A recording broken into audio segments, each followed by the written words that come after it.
Hello, love wrestling. It's Thursday night. It's 8 p.m. And you know what that means. It's another new episode of Between Two Beards.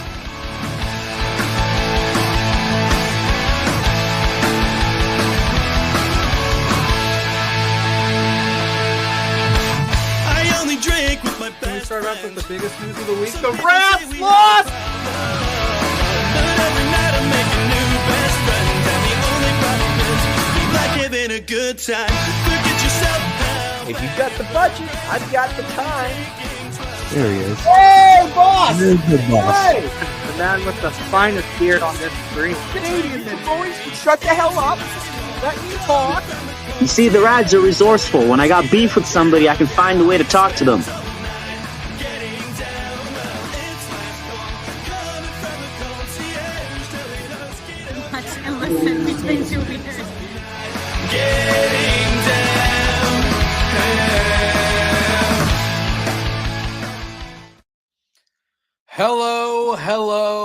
Hello, love wrestling. Pluggo, it's getting dicey out there for you. It's getting dicey right now for you guys. What does that mean? My phone is charging. What are you talking about? We're up 3-0 in the top of the ninth. Well, it's 3-1, and the tying run is at the plate with one out. Can we change this? Keller just hit his second guy in a row. There's two guys on, one out. Why did we keep this guy in the game? He was throwing it all over the place last inning. He is pooping his pants. He hit Ryan O'Hearn before this. Now he just hit this guy.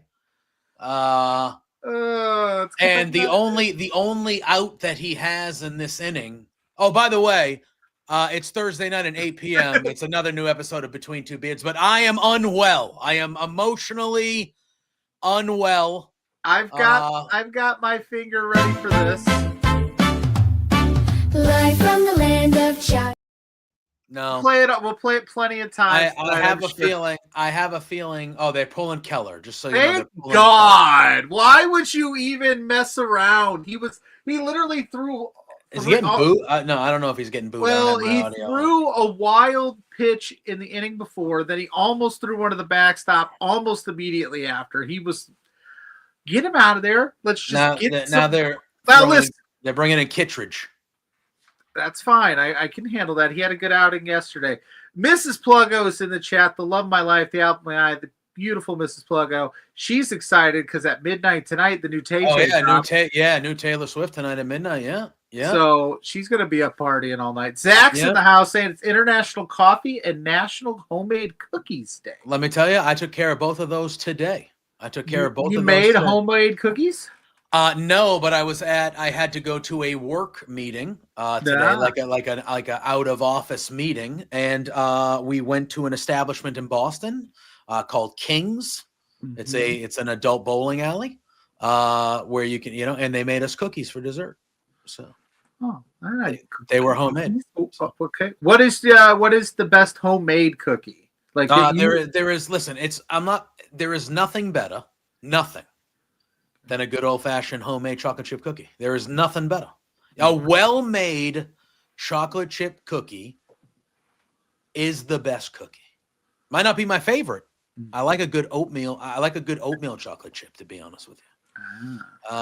But a good old-fashioned chocolate chip cookie, if it's done the way proper, proper, yeah. Scott, I do acknowledge Mrs. Pluggo whenever she allows me to. Yes. Her and her cookies. Yes. I'm going to be honest with you guys. We're obviously going to talk about wrestling here. Maybe. Maybe though. Because this first hour, I'm here with you guys. I love being here every Thursday. We are here. But the Red Sox and Yankees are starting game 3 of the deciding game of the playoffs, and they're starting soon, I believe. I'm surprised you didn't cancel. I would never, unless the only times I have not made the show is when I have had vacations. Like I've been out of the area. I would have understood, like, oh, it's game 3. What if it was game 7 of the World Series? I would still be here. I would still be here. All right. But listen, and this isn't just, obviously every Thursday night at 8:00 we bring you the best, but this isn't just any old episode tonight. We got a big one tonight. We got our boy Raddy Daddy. Yeah. Cole Radrick joining us in the 9 o'clock hour. He will be joining us to chat some PWI, some indie football. I might be dead. Who knows? I have no idea. I was gonna say, like, it might just have to be me and Cole if you keel over and die because I could. Okay, before we dive, 23-year-old kid pitching this game. This is his 5th career start. I was gonna say first career postseason start. I don't even remember his name. Connolly Early. He's the only player in the history of Major League Baseball to start a deciding game in his first under his first 30 years of debut. If that makes sense, that is crazy. All right. So I before we dive into any wrestling stuff, and there was a lot of stuff from the time that we left you Thursday to the time that we're here now. There's a lot of things that happened that did not happen, and yada yada yada. But what does dirty water mean? So you do know you tweet it all the time. I tweeted it today. Yeah. What does it mean? Do you know the? Oh, he's out. He's out. Pluggo, you're going to get your second out here, but now there's 2 outs, runners on second and third, though, so a base hit ties it. Just maybe. So you know. I assume PCA's got a cannon. Yeah, that's true. So do you know that classic song? Well, I love that dirty water. Oh, Boston, you're my home. It's like a song from like the 50s or 60s. It's an old song, 67. I don't know. It's an old song. Whenever the Red Sox win at Fenway Park, that's the song they play in the stadium. Okay. And the chorus says that. It goes, I love that dirty water. Oh, Boston, you're my home. And but it's like a catchy jingle. Everyone's happy because they just won. The theme is like dun dun dun. Dun, dun, dun, dun. Oh, okay. Yeah, I know what you're talking about. I should know that, but I don't remember that. But so have you mapped out a potential divisional series? Is it going to line up to my trip out there next week? If it goes the distance, because they're not going to start till Saturday. Yeah, and then it's a 5. It's a 5. And then it's a 5-game series, so it might with travel. Well, I don't think it would be in Boston because the middle games. Well, no, the first two would be PCA is going to catch it. You guys are good. Yeah, go Cubs, go Cubs, go. So the Cubbies are in the divisional round. Who they play? The Brewers. They're going to play the Brewers. Best team in all of baseball. Mrs. Pluggo, the Cubbies won. Stop yelling. So Cubs win. Yeah, buddy. So they're going to go play Milwaukee.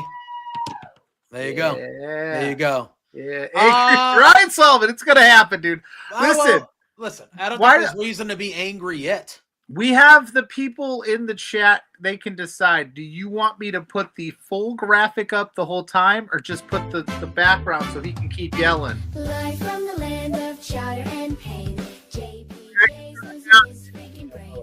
Gotta love that. For that. So because we have it in audio form. Hey, Cubs won, and this is Pluggo's. Yeah, I acknowledge those. Yeah. She got her Cubs shirt on, too. Oh, I was like, what, she whipping? The way you said that, I was like, she whipping them out at you? I mean, I'm going to leave it up for interpretation, but let's just say. I was like, what are you talking about? Let's just say. Listen. I like the way Mrs. Pluggo's. We are now, the Yankees are in the field, top of the first. They're showing Ben Rice, that nerd. That's where we're at. Dodgers and Phillies will be good. Cubs and Brewers are a divisional matchup, so that's nice. Then we got the Tigers and the Mariners. Hey, the Dodgers and Phillies, that would be. That's what we're getting. That's gonna be a good one. I And forgot then- about the Phillies for a hot minute. I don't know why. The thing that's crazy. Well, I think the Phillies. If you had to ask me right now, no offense to your Cubs, I think I would lean Phillies making it to the World Series for the National League. That's understood. That's understood. So the thing that's crazy about this game is they're two. So I got the 23-year-old Connolly early starting his 5th career start, and this guy that's starting for the Yankees. First of all, I don't want to butcher this guy's name. His name is Cam Schlittler. Okay. What a name, dude. I have to imagine both starting pitchers in that game are going to have some very short leashes today. Like, I would be shocked unless one of them just comes out and starts dealing and has a no going. I think they're going to have some Well, if that's going to happen, it's going to be my boy Connolly early. The Phillies are going in hot, so naturally I have low expectations. Right? Yeah. I will wear my Philly Fanatics hat next week just for you. I wear the Cubs one today, South Bend Cubs, but it's still Cubs. Well, I mean, the Cubs are going to be in the playoffs next week. You should be wearing Cubs gear. Well, next week. we'll see where we're at. If we're not playing and it's Phillies Dodgers on Thursday night, I'll rock that. And then It's fair. Friday, I don't know what hat I'm bringing. I almost bought a Celtics hat yesterday. I Oh, you almost should've. did.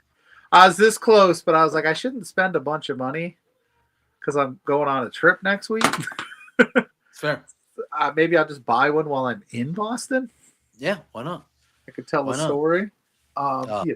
God, my stomach. But I don't. Yeah. So his stomach is turning. So here's what we're gonna do. Obviously, there's a bunch of stuff we can talk about in the chat. Let us know what you want to talk about. Cole will be here in the 9 o'clock hour, like we said. Cole Radrick, Mr. Raddy Daddy, one of our favorite people. He's the bomb.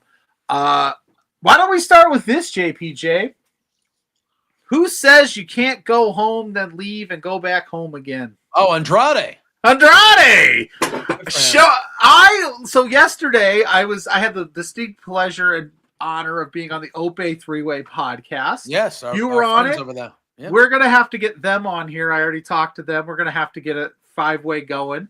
But we were talking about hot takes on said podcast, and in some moment of the conversation, Andrade got brought up.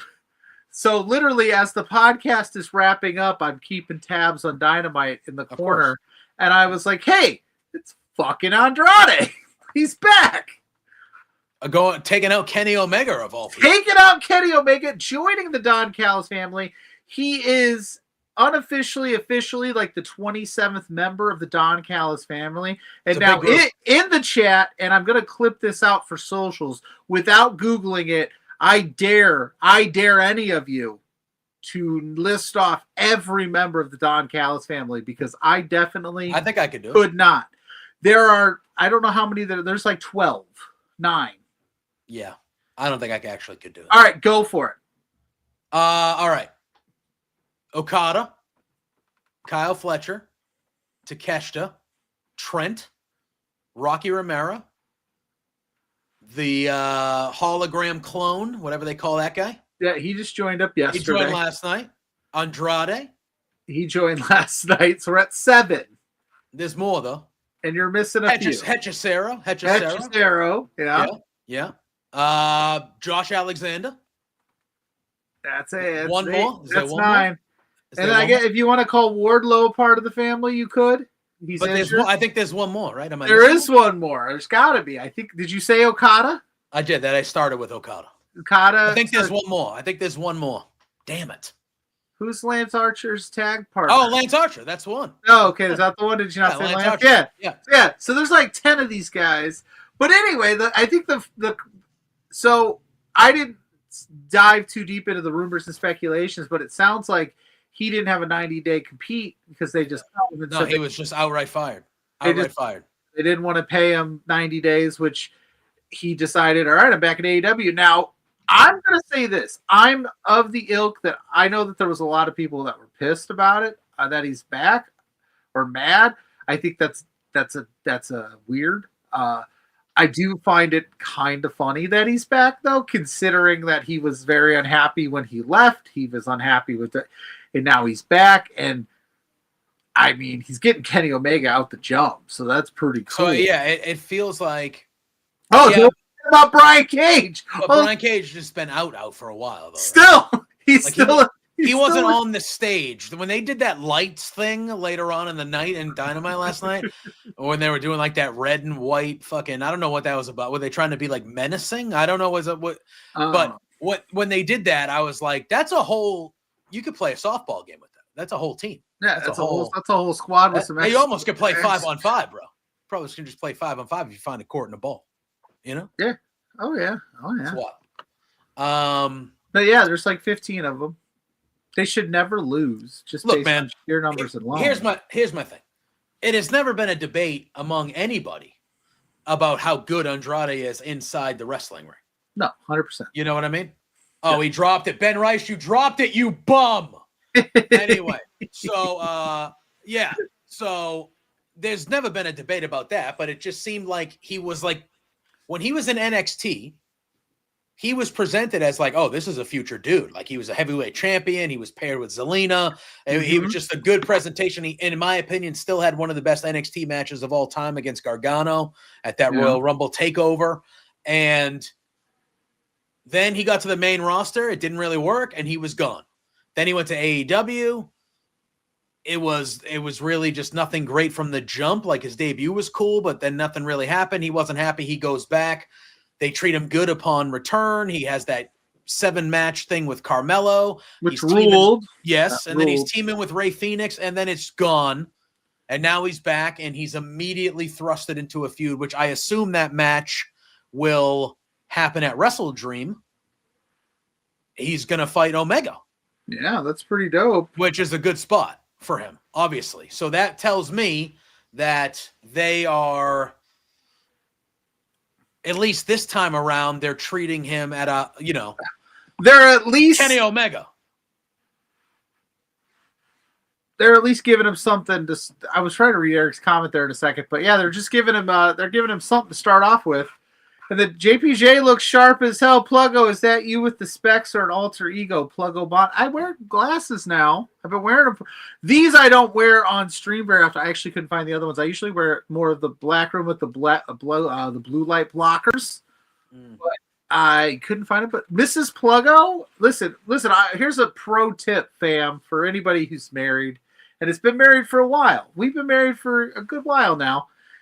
She said the other day I look good in green. These glasses are green, so I'm gonna run with it. You know what I'm saying? She was like, "You're looking good in green," because I wore my Milwaukee Bucks hoodie yesterday. I found a $14 Milwaukee Bucks hoodie on lids.com and couldn't resist.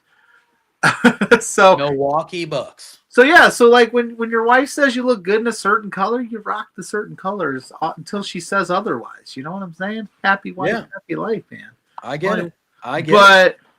But yeah, no. And to your point with Andrade, back to that. Like, shout out to Eric though. Welcome back. Welcome to the chat. Make sure you guys hit that like. Make sure you hit that subscribe button. Make sure you follow us. We got a lot of good stuff coming up here at Love Wrestling as a whole.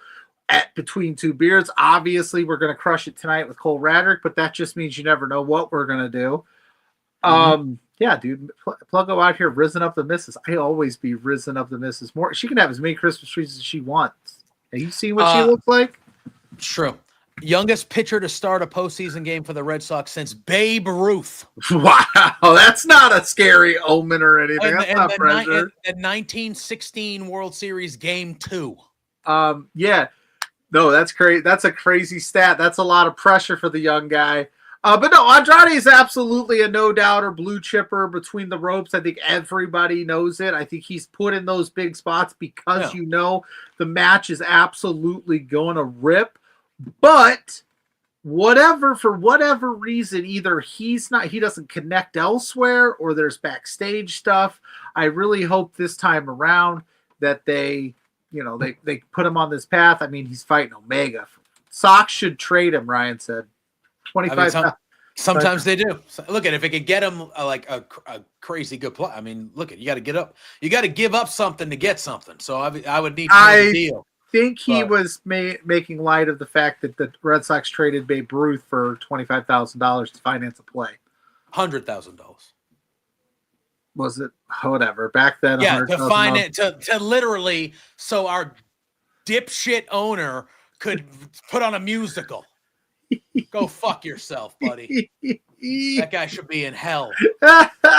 That guy should be in hell. What the hell? What are we talking about?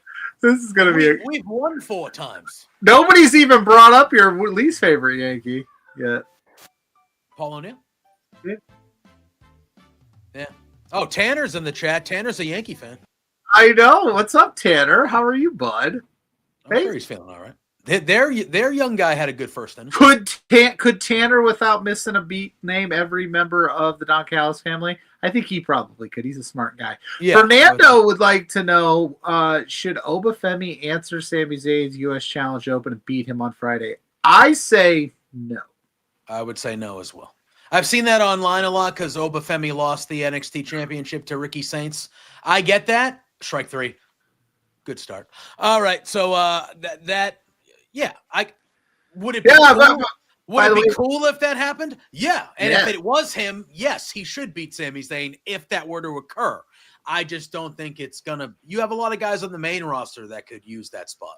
Ricky Saints, by the way, glossed over it, is your new NXT World Champion. Yeah. He beat Obafemi at No Mercy. I did not watch No Mercy. I was at a kid's birthday party, but I caught up on a lot of the stuff that went down after the fact. That might have been the best moment of the night. Oh, for sure. That was definitely a money grab pay-per-view where you're just like, it was fine. It was fine, but it was, you know what I mean? Like, I'm not disappointed that I caught up on it after the fact. I'll just say that. I think I'd have been more upset with it had I watched it live. I agree. That's all I'm going to say.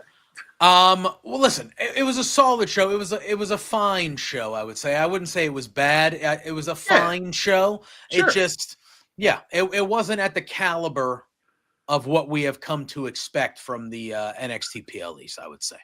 Yeah. And then I don't even want to talk about what happened on Tuesday because they made me not care about that at all. We're going to talk about it because I want to bring it up. But to kind of further Fernando's point, Obafemi, here's the thing. Like, if you have massive strap a rocket to him plans, I think, you could do that. But I think Sammy's on another trajectory right now as well. And I don't know. I mean, granted, it's Sami Zayn. We talk about it all the time. He's bulletproof. Sammy will lose to someone to put them over. Like, it will be something like that when the way Sammy loses whenever it happens. But it's not. He's only been doing this for 2 or 3 weeks. This is going to go for a while. I feel like it's going to go for a bit. You don't get that rub from Cena to do it, and then it bows out before Cena even leaves. Yeah, and I know Obafemi just lost last week, so it's fresh. But like, what if he's just like they give him a month off, or like they just go, hey, we, or whatever, take it, and we're going to debut you on the main. Like, Eric, no question. Do you see him? Yeah, absolutely. Eric, that guy's like a cornerstone of the company type. Eric wants to know when Lou's coming around. Lou had a tough day. I came home from work today, and he had vomited multiple places around the house. So he had a tough one. He had a tough one. Mac Jones. What can you say about Mac Jones? Yeah, and I would say I think that they would want to slow play Oba because I don't think you want to go out the gate too fast with him and make him unstoppable on the main roster too quick because then you tie yourself into a bit of a corner.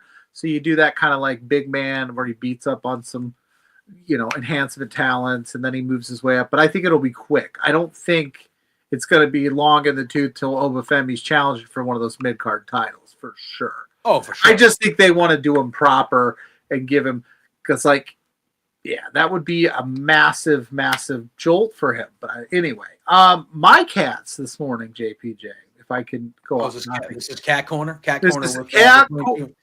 Corners. So I kind of told you off air about the day I had. It was a long day. We'll say it was a long day at the old shoot job. It wasn't the worst day I've had, but it was just definitely a taxing day mentally. But my day didn't start off great. So I woke up, got ready for work, and I do this thing where if I get up super early for work, I'll get dressed and kind of like set an alarm and doze off till I have to leave for whatever. Yeah. And I hear this loud crash on in the kitchen, and I get up. And one of the new kittens has decided to knock over the flower vase with all the flower water in it all over my laptop. Oh, that stinks. Luckily, I caught it in time, and I don't think any real damage had happened.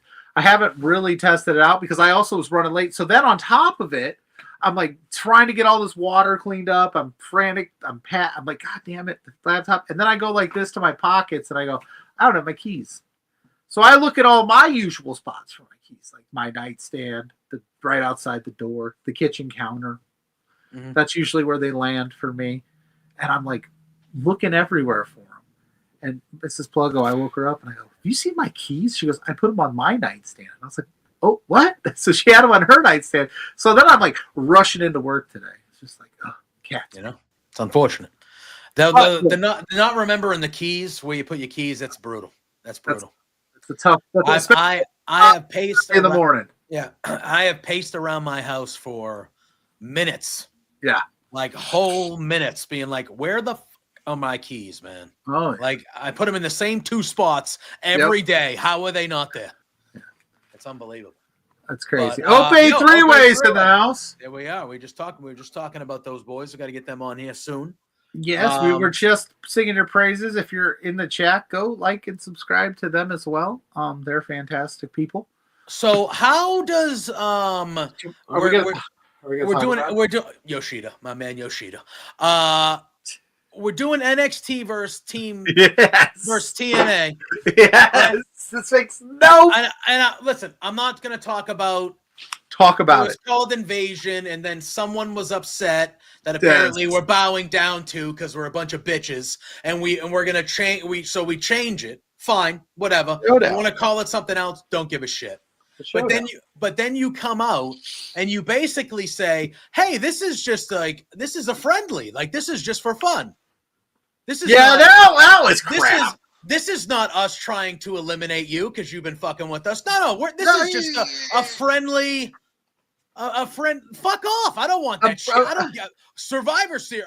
Fuck you. I don't want that. That's bullshit. You made me immediately not care about that. And then on the women's side of things, the Team TNA is all old fucking WWE people and a current NXT person. Yeah. So first of all,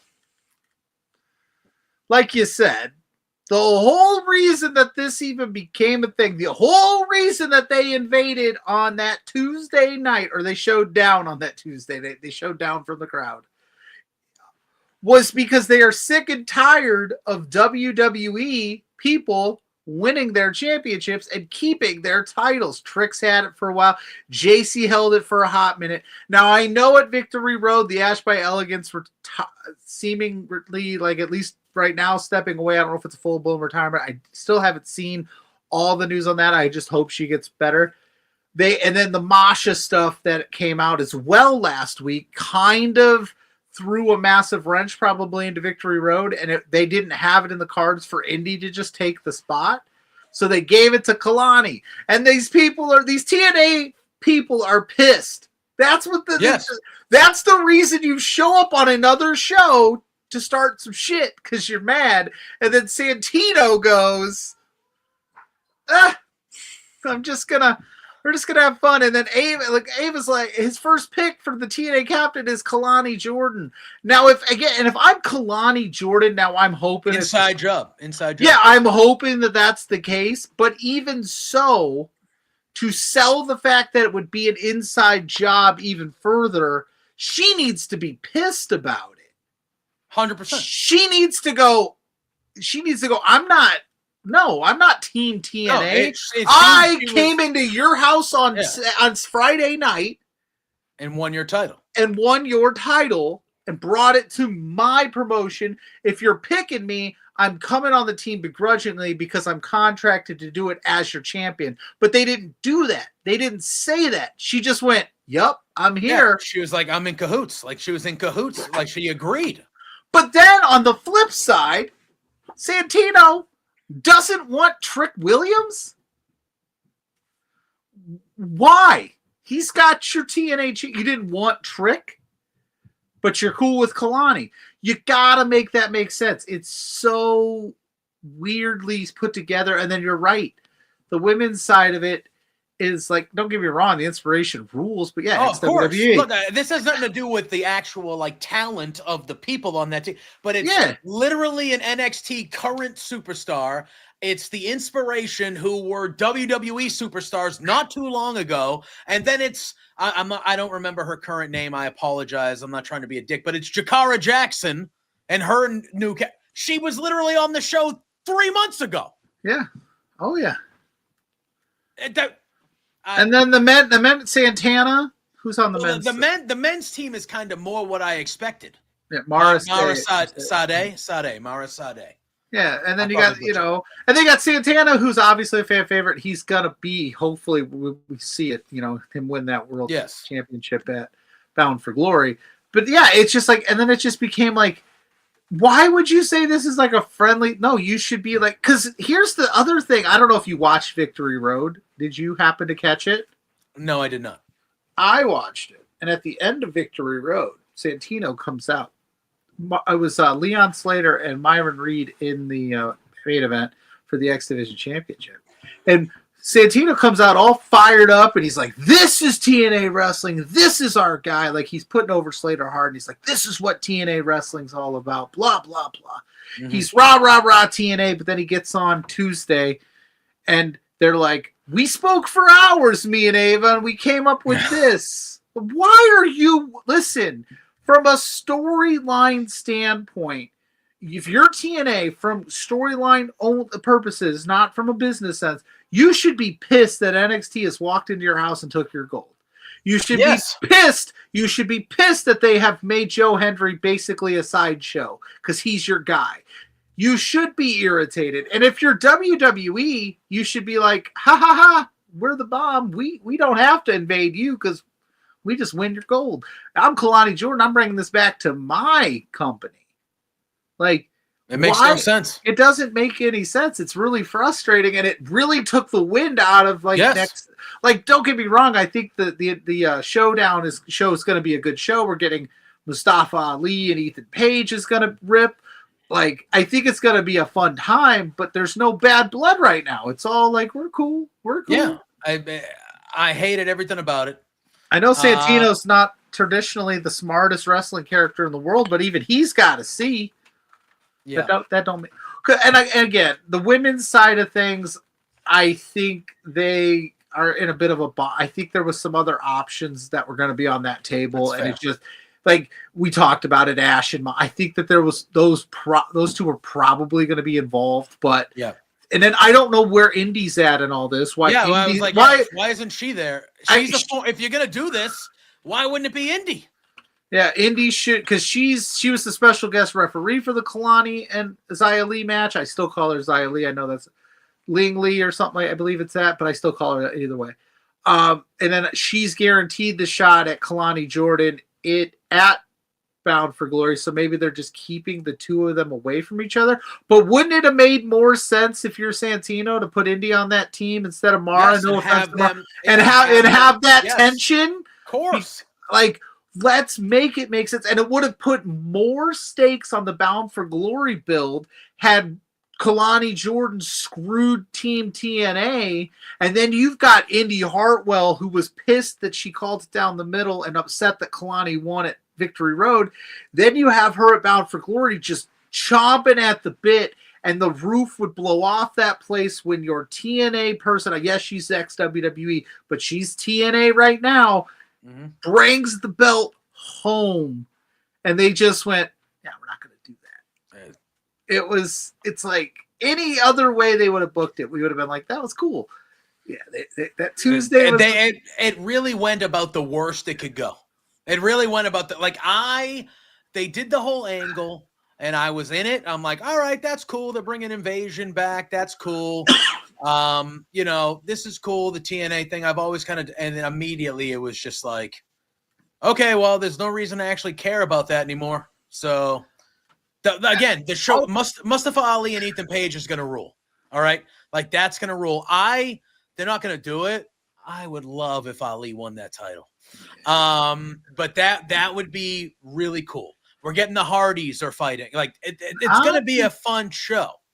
Not to mention I They- do like they- the fact that it's a Survivor Series match, though. I do like that. So but- is there a fifth member? Because there's only 4 right now. no, I think they're only doing 4-on-4 for some reason. But I will also say this: they taped tonight's episode on Saturday after Victory Road in Edmonton, and spoiled the championship match that they have tonight with the Inspiration. Yeah, because Kalani messed it up and said that the Inspiration were the tag champs, right? Yes, so they blew that spot for TNA. So everybody's like, we know that's going to happen, and you know that they're not going to do anything crazy tonight. They might do something crazy tonight, but like it's already been recorded, and I think it would have already leaked. So it's like, yeah, Tuesday's it. You guys did this on this Tuesday. You have no time to explain why you did what you did.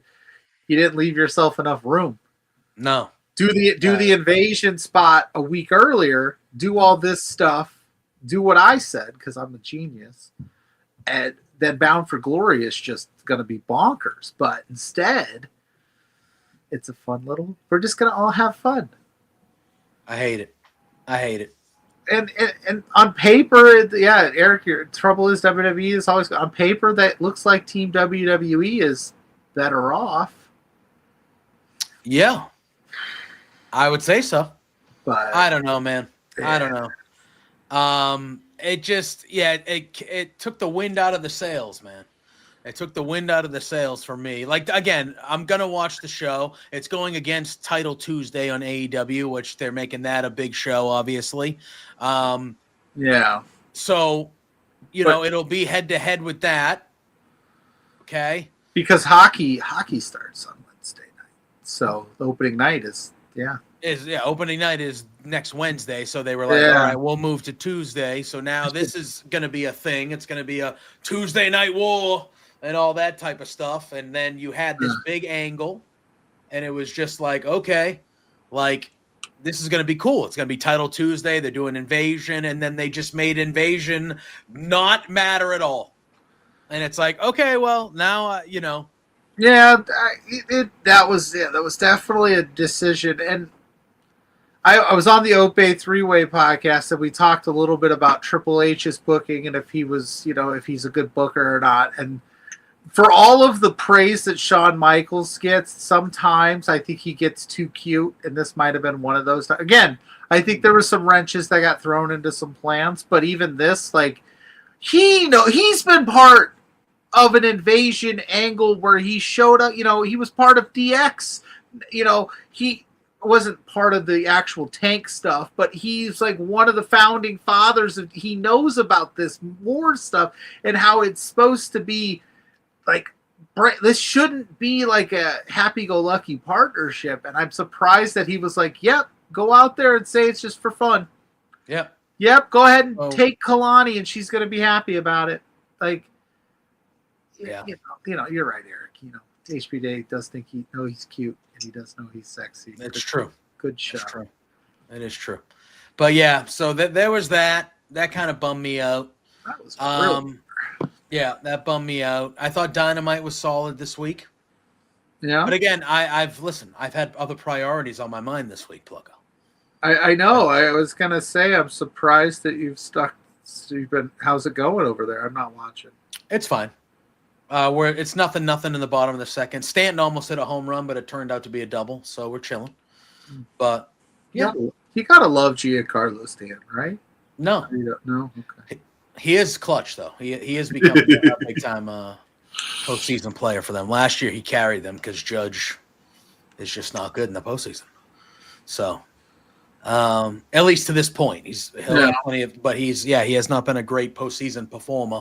And last year, even though they made it to the World Series, it was really Stanton offensively that carried him. He was the one that was getting all the big hits and big bombs. And sure. But anyway, yeah. I mean, sure, go Cubs, go. I think you'd be all right. Do you like the all 3 games are at? You like that? There's no opportunity to go. Yeah. Get you one in San Diego. No, it would make it. You couldn't do it back to back because of travel. You need. Yeah, that's what I'm saying. Like you wouldn't be able to do 1-1. That'd be kind of. Yeah, you wouldn't be able to do that for the Reds would have to go from LA to Cincinnati or Cincinnati. You know what I'm saying? Like, Yeah. it would have been tough, but I mean, hey, that's why you got to win more games. But I think that's fair because they added an extra team, so it's I think that's fair. Like you have the better record, you're the top wild card team, so you get all the games at home. So this team has to go into your house and beat you in a series. yeah, And it's 2 out of 3. It's nice and easy. It's quick. Yeah, I think this is a good thing that baseball's done. These games have been exciting. And then you had,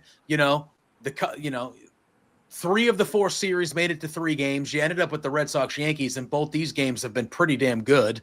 Obviously, I would have liked the series to end in 2, but like they've been good games. They've been competitive, close. All this, I just thought even the Reds kept it kind of interesting yesterday. what's supposed Not to so happen? much. The Reds have like $100 million payroll going. No. against that fucking Dodger team. Oh, I know. No. Brutal. Doug Landell was saying that too. He's like, "Oh yeah, you get past Shohei, there's Mookie Betts." Yeah. Like, good Oh, luck, then Freddie Freeman. Oh, then Teoscar Hernandez. Oh, then Tommy Edman. Oh, then okay, cool. Yeah. Great. Yeah. Max Muncy. Oh, okay, all right, yeah. All right.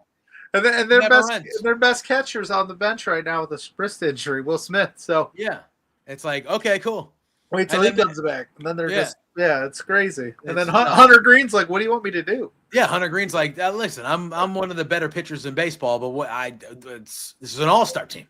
Yeah, what do you want me to do? I play for the- $500 million payroll for crying out loud. But Yeah, I mean, we could talk a little Dynamite if you want. I mean, I thought it was a pretty solid episode for the most part. I think that was their 6-year anniversary show. mhm. I think they could have done a little bit more fun stuff, but I thought it was. I thought the wrestling was good. Yeah, I thought it was good to see Kenny back. And I thought that match was really good to start the show. Obviously, we talked about the Andrade stuff after that, so that was kind of like the big moment of the show there. But I thought that was pretty good stuff. All right. So I thought that was good. And then the main event I liked. Ope. We started the show talking about that because Pluggo said that you guys were talking about Andrade when you were doing the show the other day, like right before he re-showed up in AAW. So he was like, it was crazy. I was just talking about. Yeah. But I thought that was good. Is it too quick to do Tony Storm versus Chris Statlander? No, I'm glad they're kind of continuing it because she beat her for the title, right? Well, she beat her in the 4-way, and that was Tony Storm's rationale was like, there was 4 of us, and I want you one-on-one. So yeah, Chris Statlander's absolutely winning, right? I think so. Okay. I just was like, we're going back to Tony, which I'm not saying that, and I love Tony Storm. I don't think she's going to win it though. Yeah, I need them from now till Wrestle Dream, and they need to start building up that next real challenger for Stat. Whether it be Willow, like give me Willow, that'd be dope, right?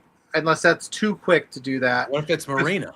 Well, it could be Marina. They don't really wrestle Marina a lot. Yeah, well, they did last night, and she went bare feet into fucking tax. She's a badass, and I always tell people like they shit on Marina Shafir, but they don't. I think the people that are shitting on her don't watch her independent run. She's a badass, dude. So that would be cool. I just want to see them because I don't want it to be like, Tony, and then it's like we're gonna run it back one more time. Because what is it gonna be? Wrestle Dream? What's in November? Full Gear, and then World's End. Let's build up some badass lady. Have her go on a heater. You got Dynamite. You got Collision. Have her just go on this heater to get ready for. Statlander at Full Gear, and that'd be cool if it was Marina. And so that's currently my thing is like I don't have a problem with them doing Tony now because she did lose in a 4-way. She deserves the one-on-one match in my opinion. So you do that. I think Statlander's going to beat her. I really do. I think Statlander beats her, and then I think personally, I think it should be Megan Bain again going after Statlander. I would like to see that. But I think then Tony I think I'm interested in what they're doing with Tony too, because she's still a babyface, clearly. Yeah. But she kind of has the hair different, the makeup's a little, she kind of looks, the outfit's a little different. It looks like we're getting kind of a darker version. Yeah. So I'm interested to see where they kind of go with it, because I do think Tony's not going to have the title for a little bit. And I want to see where she hangs, where she floats, what she does, not with the title, because I think they're going to let Stat run with this for a bit. She goes in that dark place. I will Okay, name saying, how was Marina at least not an ROH champion? That's because Tony Khan does not care about ROH, and he should absolutely. He gave it to Mina Shirakawa in the interim, was the TV champ. I don't think that they have a women's peer title. If I'm not mistaken. They've already started the tournament, right? Yeah, so give me, I'd be down if they had like a women's peer championship that's got Marina Shafir written all over it, 100%. Her, Serena Deeb would be dope. Like, well, I think they have a tournament out. I think people are. Let me. Keep talking. Let me check. Listen, ROH for all intents and purposes, is like my least, not the least of my worries in the wrestling world, but it's not up there because like it's on right now and we're watching us. So I'm doing that. I'll catch it on the flip side. Strike three. All right. He's still happy, fam. That's a good thing. We're 45 minutes into this thing, and he has only yelled about the Boston Red Sox selling Babe Ruth. Well, because the kids look, it's only 2 innings, but the kid look good. The kid looks good. All right, so here's the tournament right now. So they're doing a women's pure title. So there's already been 2 of the 4. So Queen Aminata defeated Taya Valkyrie. Oh yeah, December to remember. I watched that. I should have known. I did. So that happened, and then Billy Starks defeated Olympia, and then the other matches are Deonna Purrazzo versus Trichadora is happening, and Serena Deeb versus Yuka Sakazaki is happening, and then the semifinals will be in the future, and then obviously we'll get to the finals. So that is the tournament and who's in it. So they are having. Yes. Oh. So I assume. It's just Deonna funny. Purrazzo will beat Trichadora, and Serena Deeb would. I would love Sakazaki to win, but Serena Deeb there, and then you would get Aminata versus Purrazzo and Billy Starks versus Deeb. Yeah, I think they keep Marina out of the title pictures just because I think that they don't want to mix and match. I don't know if they want her have her wrestling. Her aura with the Death Riders is she's just kind of like a silent assassin type deal. I don't know why that's not a thought. And they're still courting Chris Statlander, even though she flipped off Moxley last week. Yeah, double birded her. Double birded John Moxley and walked away to tell Liv about it. So that's pretty good. Good for her, because I don't think if I double birded John Moxley, I'd be here today. Oh, I'd be dead. Yeah, I might be dead momentarily though if this game starts getting intense. It's But, like there's a good chance. There's a good chance I might pass away on this stream right now. But no, yeah, Raw's going back to 8:00. just for 1 week though, because then it's in Australia and it's going to be at 8 a.m. Yeah, how are we going to do that? We're not. You're going to be flying home when it's live from here. Yeah, which is funny because I'm on vacation, so I'll be in the airport on the airplane. Hopefully, they got Wi-Fi. I didn't check. We'll see. If not, that's all right. I might be sleeping based on the travel travel conversation that we had. I might just be sleeping that whole flight. I usually, not that I've flown a ton in my life, but I usually sleep throughout the flight. Like that's just how I roll. Yeah. I'll be awake for the takeoff, and a few minutes after that, then I put on some music or a movie, and I'm out cold. See you later. I wasn't sure how much you wanted to put up with me that week, so I didn't take the cheapest flight was the 8 a.m. Monday morning flight. The Tuesday flight was a little. I was like, I don't know if he wants to hang out with me for like 5-6 straight days. I mean, I would have been down for whatever, brother. So maybe, I would have just. No, but we're gonna have. It should be good. We're gonna have a good time. I think Bound for Glory is gonna be a really good show. It's shaping up to be, and if they pull the trigger on some things that they should pull the trigger on, it will be a really fun time. Yeah, especially with Santana, because we all wanted it at Slammiversary. I remember we sat here, we talked about it. We wanted that to happen at Slammiversary, him winning there, but it did not happen. So, and everybody goes, just wait for Bound for Glory, and I was like, don't get too cute. So hopefully they stick to the I think that they will. I feel like there was really no excuse whatsoever for them not to do it last time. It Yeah, was in New York. Yeah, it was in New York. It was his hometown. Everybody was there to see him win the title.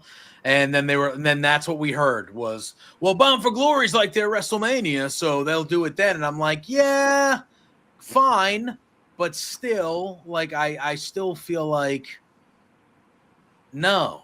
You Heck, know, they might not do it at all, considering it looks like Santana's become quite the favorite over at NXT. oh, he will. He's earned himself a future WWE contract, in my opinion, Yeah, with everything that he's done. Him and Joe Hendry. I got something all over my glasses, so sorry. I can't see. Yeah, I happen to think that, yeah, he's very over. The crowd really likes Santana. It's crazy when you think about it. He will be offered a contract. Whenever his contract is up, I don't think he has to worry.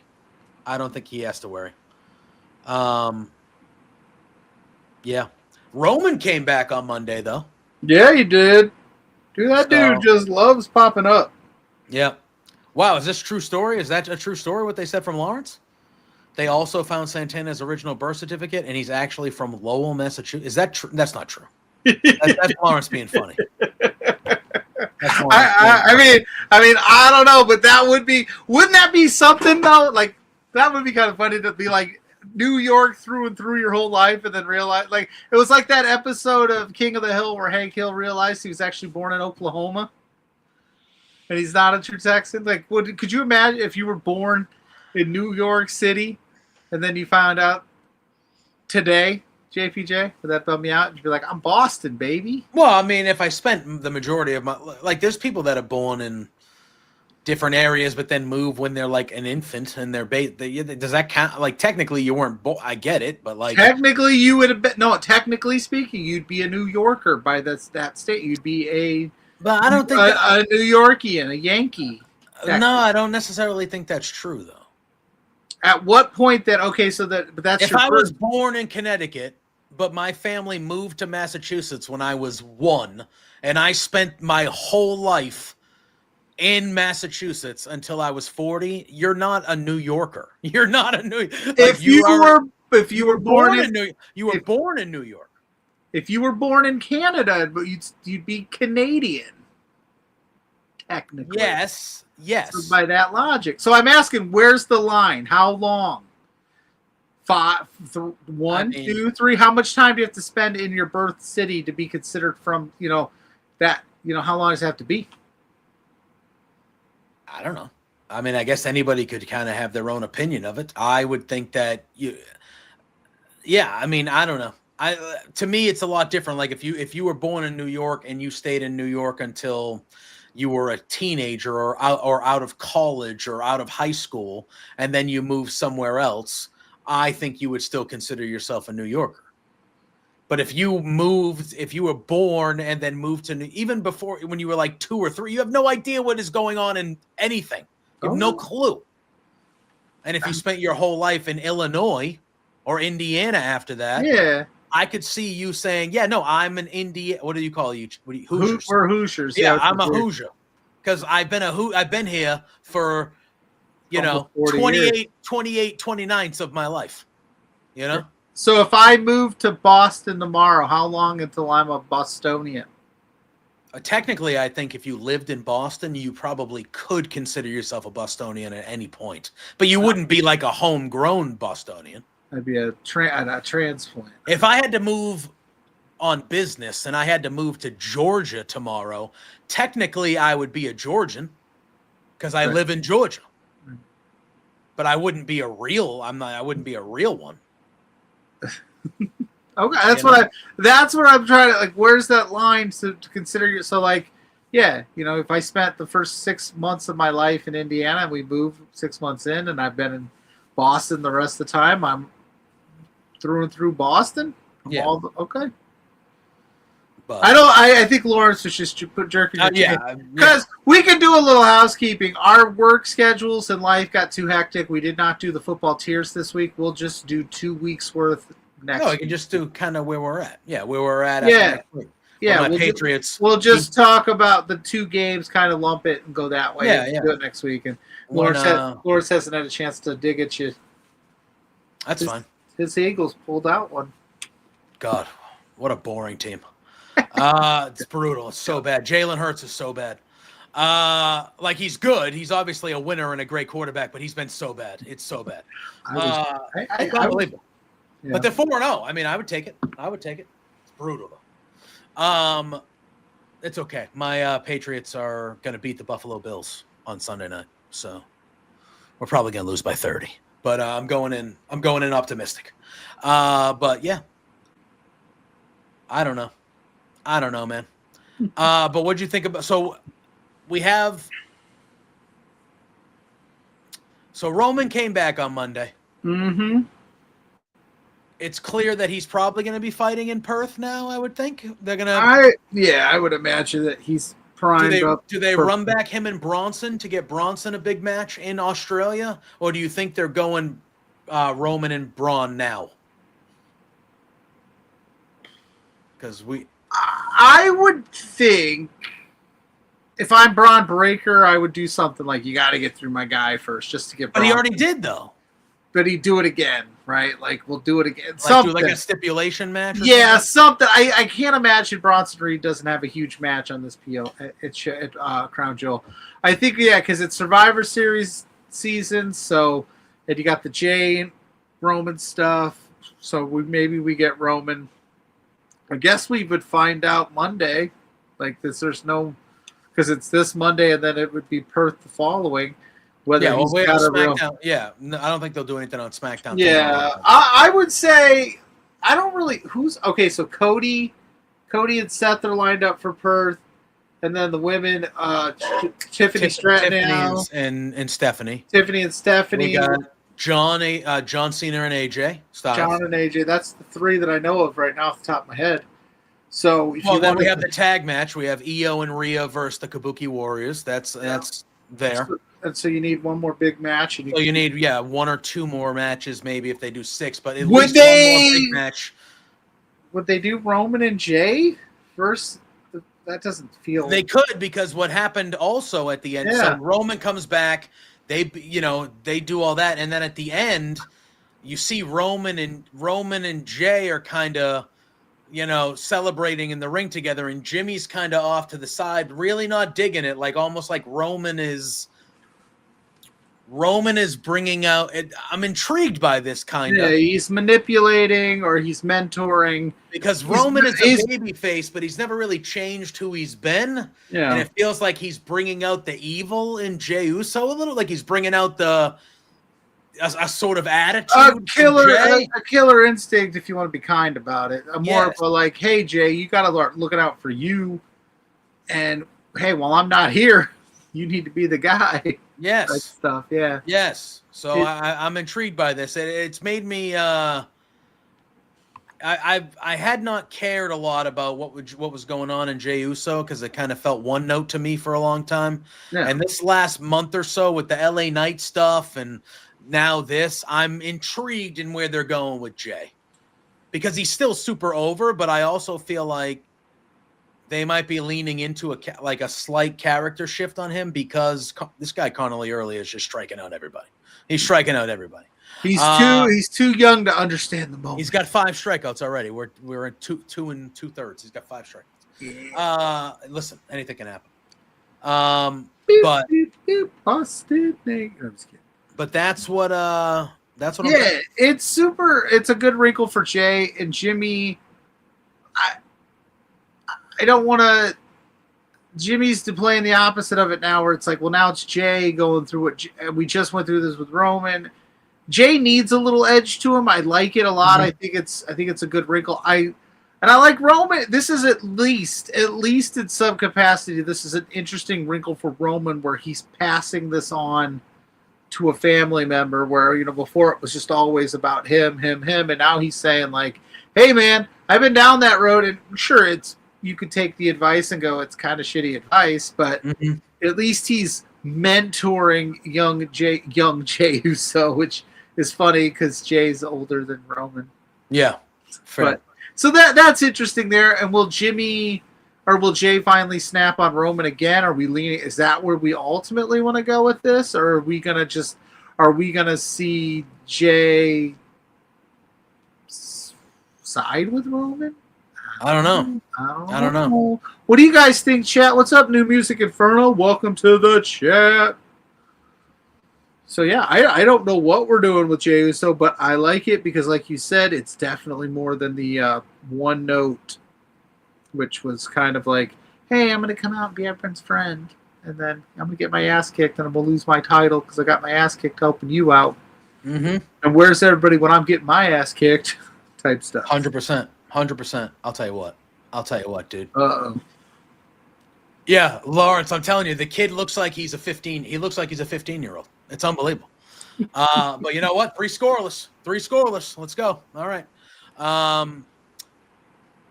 Yeah, I'm digging that. Here's the thing. I don't give a shit about these crown jewel titles. Because why should I care about them at all? You know what I mean? However, I will say I do think Seth needs to beat Cody. Okay. I think Seth needs to beat Cody. I feel like the women's one can go either way. I think Stephanie will win, obviously, because of just how they. I just think Stephanie will win, but I think Seth needs to beat Cody. Roman has yet to apologize to anybody. Roman has not changed he has not changed at all. He is still the same guy.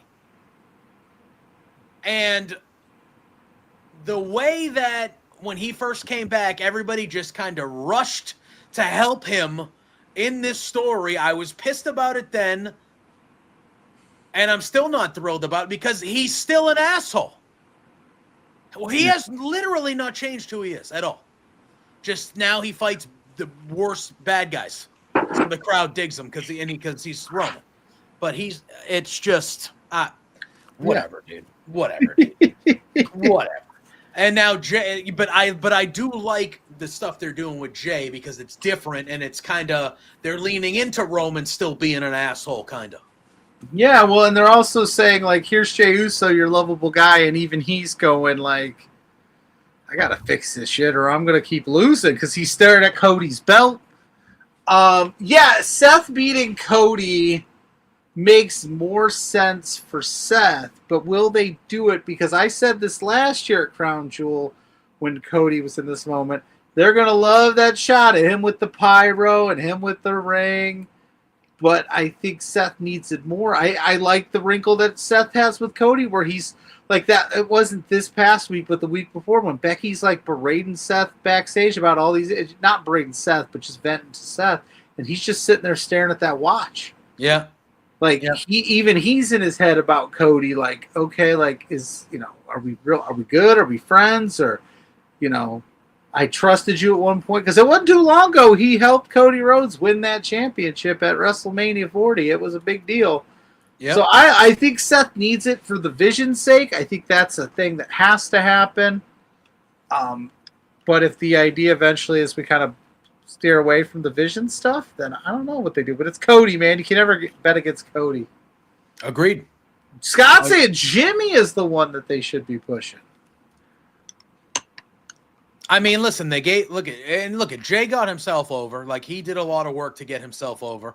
But they gave Jay the run, and they kind of have said it a few times on screen that Jimmy needs a solo title. Like Jay said, you need to go get a solo. Why not? I wouldn't hate it. Yeah. I wouldn't hate it. Yeah, but I don't know with. And I mean, they can obviously figure it out. But with Naomi being pregnant, is he going to take time off with her as well? So do you push him as a main player right now, knowing he might take the next, a few months off when the baby's born, or do you just kind of like let him be the voice of reason to Jay? And probably he'll say some things to Roman, I would imagine. So we'll probably get a Jimmy and Roman match at some point, if anything, depending on how far they want to go with it. Maybe. But it's definitely a better. I think it's an interesting wrinkle considering all of the story, and it's still bloodline storyline stuff, but it's like a different vibe. We just need to get Sammy back in the mix. Maybe Brock Lesnar joins the Vision. We could do that at we could do that at Bound for Glory, or Blood, whatever it's called, War Games, Cyber. Hey, Paul Heyman's out there announcing him and stuff. Maybe I don't want to talk about I'm Paul just like, Heyman. That disgusting shit on Friday night. Get out of here with that. he say some dumb shit. I didn't hear all. Yeah, of it. he was talking about Brock Lesnar, and he was like, "Oh yeah, all the conspiracy theories and rumors out there about Brock," and I was like, "Go fuck yourself." Oh yeah.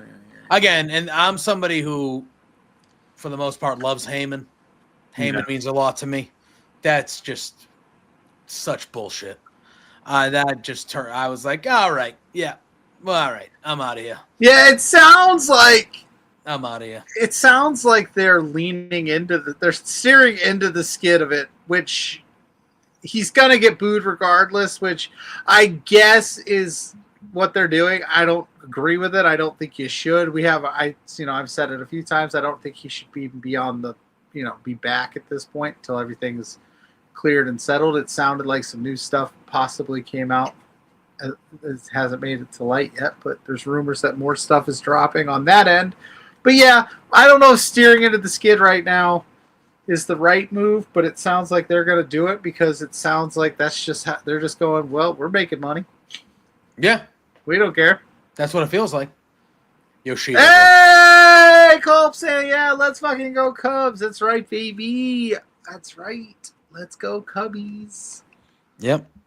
Now, hopefully you could join me. I looked it up for funsies. I looked up the games that would be played. They'll be in Toronto. They won't. It would even be that because the Friday would be Game 5. Oh, really? But it would be in Toronto, and then Saturday is the National League's Game 5, and Sunday would start the AL and NLCSs. But you would have to win, and then the Mariners would have to lose. It's for us to be home, yes. Yeah, for you to be home Game 1 on that Sunday. Fair. So there's a lot of play there, but I mean, well, it sounds like your dude's dealing. I'm trying to. Their dude's dealing too, though. It's nothing here. So we'll see. Hey, we'll see. In the third, right? They're going to the bottom of the 4th now. Ooh, at this pace, this game could. Oh God, this game. We're gonna have Cole on. They're gonna be screaming. It's gonna be like the 7th, and I'm gonna be like, I want to die. I want to die. Like, listen, Cole Pluggo, take it home. I'll be like, I want to die. We know. Speaking of which, that's a great say. Cole Radrick will be on in 10, 15 minutes or so.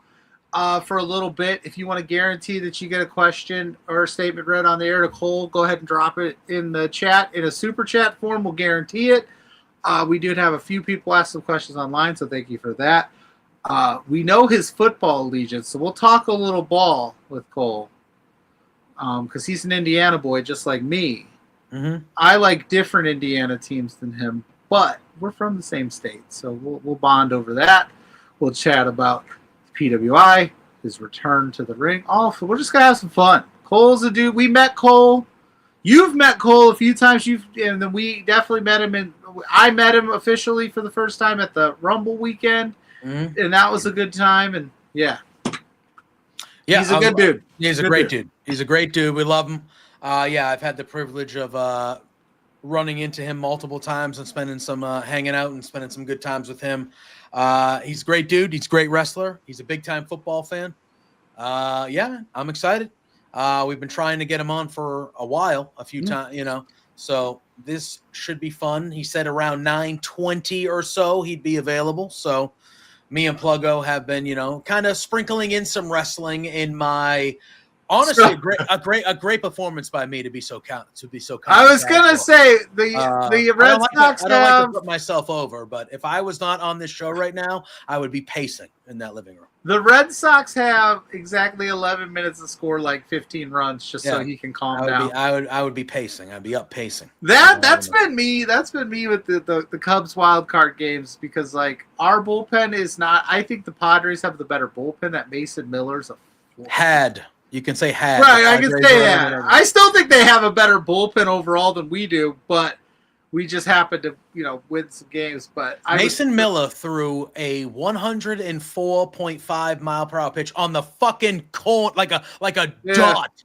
Yeah, just like might have been the greatest pitch ever thrown by anybody. And the thing about Mr. Miller there is not only does he does that and then talk shit. And then he walks off the mound like whatever. Yeah. Like I can do that. You can't. Like it's. I wish like, wish we had him, but we beat him. So he threw that pitch, and it showed up as 104, and it was right like a dot on the corner, low and outside. And I was like, I don't even know how that's possible. If you're throwing that hard to have that much control to place that pitch right there, like that was outrageous. That was outrageous. No, Queen of the Ring is at the game. I just saw a picture. All right, she was at game one though, Queen. And they lost. So maybe she's the good luck charm for me. For you, tweet her that. Tell her that. Maybe. Let's see. I think both stars will pull up the third time. That's the thing with the playoffs. Like I said, short leash. Even though he's dealing a third time, but if he's dealing this good, maybe you got to see what happens. You got to see what happens. But if he's dealing like this. Yes, it's win or go home, but you also, if you think you're going to win this game, which both teams do, you got to leave something available for the first one. That's always a problem with these, like, with that. Yeah. Who's yelling? Who just said, "Oh, come"? They're watching the game in there. Yeah, I just heard. Come on, you're fucking joking. Yeah, that's going to happen. It's going to happen. The game's on, bro. This is real life. That's how they do it. This ain't this scripted wrestling shit, bro. This is real life. What? I'm kidding. Ope told me last week or last night it's scripted too. What the hell's going on? Did I miss the memo? Listen, what happened to Jade Cargill was real. Damn it. Yeah. Oh, did you see her eye though? Yeah, I think Nia is getting a bad rap for that. I think there was a little bit more. Of course, there was a few more factors to that. But ultimately, I was surprised that they left it on Tiffany Stratton. I'll stay away from I was shocked because I know like that's probably of the three competitors on Friday. That's probably the best matchup with Stephanie.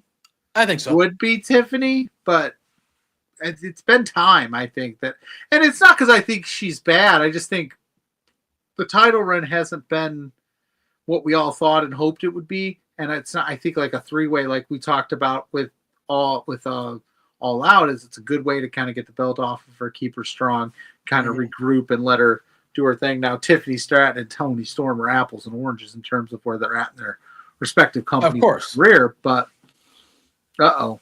Scott saying Cora can't resist blowing out his bullpen, huh? Yeah, I'm not gonna accept any Alex Cora slander. He's managed his ass off to even make it to the playoffs. I without him, they're nowhere near this situation right now, regardless of what happens. So I'm not gonna accept any slander. If we're on the air, and the Red Sox hit like they wouldn't hit a walk-off bomb, but like top of the ninth, 2 outs, they hit a bomb and then they win it. Or is that shirt coming off? No. Oh. No, but I have to remember not to stand up because I might not be wearing pants. So, so that would be. Oh, listen, that's for Between Two Beards After Dark, baby. After Dark, baby. Yeah. If y'all want to see JPJ without, like Joel Pearl saying, "Stand up, you coward!" Joe, you gotta do it now. Stand up, you coward. No, I can't. I love Joel, but I cannot. Why not? Think it for our audience, really. I'm doing that. Joel is our audience right now. Listen, and I love him, but for everybody else, I can't. I can't do that. Oh, come on, that's a strike, bitch. All right, we're gonna relax. Are your drawers they at least clean, or are they? did Yeah, you- of course they are. Yeah, Making they're actually, oddly enough, I know this is a wrestling show. There's peacocks on them. So No, yeah, So you're not gonna peacock around the not at all. the old studio there. Okay. Not at all. Not at all. Right. I'm wearing shorts, so I'm good if I stand up. But my team's already won and done and over it, so Yeah. I don't have to worry about that. But shout out to Joe Pearl doing awesome Always, stuff always over a at shout out to Joe Fightful. Pearl. Like always, he's great. He probably Yeah. heard it. He probably heard us talking about TNA, and his ears started firing up because Yep. Culp Yeah. says Between Two Beards After Dark. Subscribe now. Yeah, you could do that by Listen. just going to app B2 Beards on all your social medias. And We can if do the that. Red Sox win, maybe we'll get a picture of JPJ and his boxers. Maybe. Bullpen's already moving, bro. Bullpen's already moving. So this is what they're doing. Like, the kid's been great. He's got a couple guys on. They're like, that's it. We get everybody up. That's how the playoffs are kind of just managed now when it comes to baseball, and just in all forms. You don't really get a long time to go unless you're like Crochet and you have like that type of performance the other night. If know? you make it out of here and go Yes. on to the will you shit talk Joe Pearl, who's a Toronto native? No. Okay, just making sure you guys are going to be friends. Yeah, always. Listen, here's my thing. I have no ill will towards the Blue Jays as a franchise or anything like that. I'll obviously be rooting against them because of, Big you know. Big But Bad again, Board, if also we- a Toronto fan. If we don't, well, Lawrence roots for them. Yeah, he doesn't have a choice. Yeah. Sorry, Lawrence. I love you. Yeah. But they're the only Canadian team. So really any of our if you're strictly in Canada and you're rooting for the Canadian team. To be fair, a lot of baseball died for Canadians when Montreal left. Well, have you seen the preview for that Netflix documentary they're coming out with? And Joel is from Ottawa. He's not from Toronto. He's from Ottawa. Oh. But he resides. But he's an Ottawa Senators fan. So is he an Ottawa or a Toronto I because he feel- resides there? I feel bad. He's an Ottawa Senators fan. I'm sure that's a lot of mixed up. I was thinking about putting it on the internet and trying to see maybe get a hockey team. I bought a Seattle Krakens shirt the other day. Well, they're a new team. What about the Utah? What is it? The Utah Mammoth or Mammoth? Mammoth. No, Mammoth. There's no S. It's just Mammoth. Utah Mammoth. Maybe I go with them. I don't know. I don't have a listen. I do this every season, and I'm starting to get the itch because I'm seeing it show up a lot with the preseason games where I go, this is the year I watch more hockey. Every year I go, this is the year I'm going to watch more hockey, and I kick on a game or two. Opening week, I get all into it. I'm like, this isn't bad, and then I don't watch again until like the playoffs. Yeah. And even then I go, nah, like I'll miss it. So maybe I should come up with a hockey team. Maybe I should end up doing that. Maybe our guest that is joining us here momentarily, once I see the thumbs up from said guest that he's ready to roll. Oh, we got two. See, I always like that when I say. No, he didn't say. No, he said 1 minute. Oh, I saw this. I only saw this, so I thought he was giving. He said 1 minute. I thought he was giving me like that's what I saw. No. But We're losing 1-0. oh, you're losing now. What happened? All right. Well, we Just gave up a hit. It was like a seeing eye single ground ball through the. Since we have a minute, so you gave up a run. We got to do it. Live from the land of chowder and pain, JPJ's losing his freaking brain. Boston anger, turn up the heat. He's got opinions with no defeat.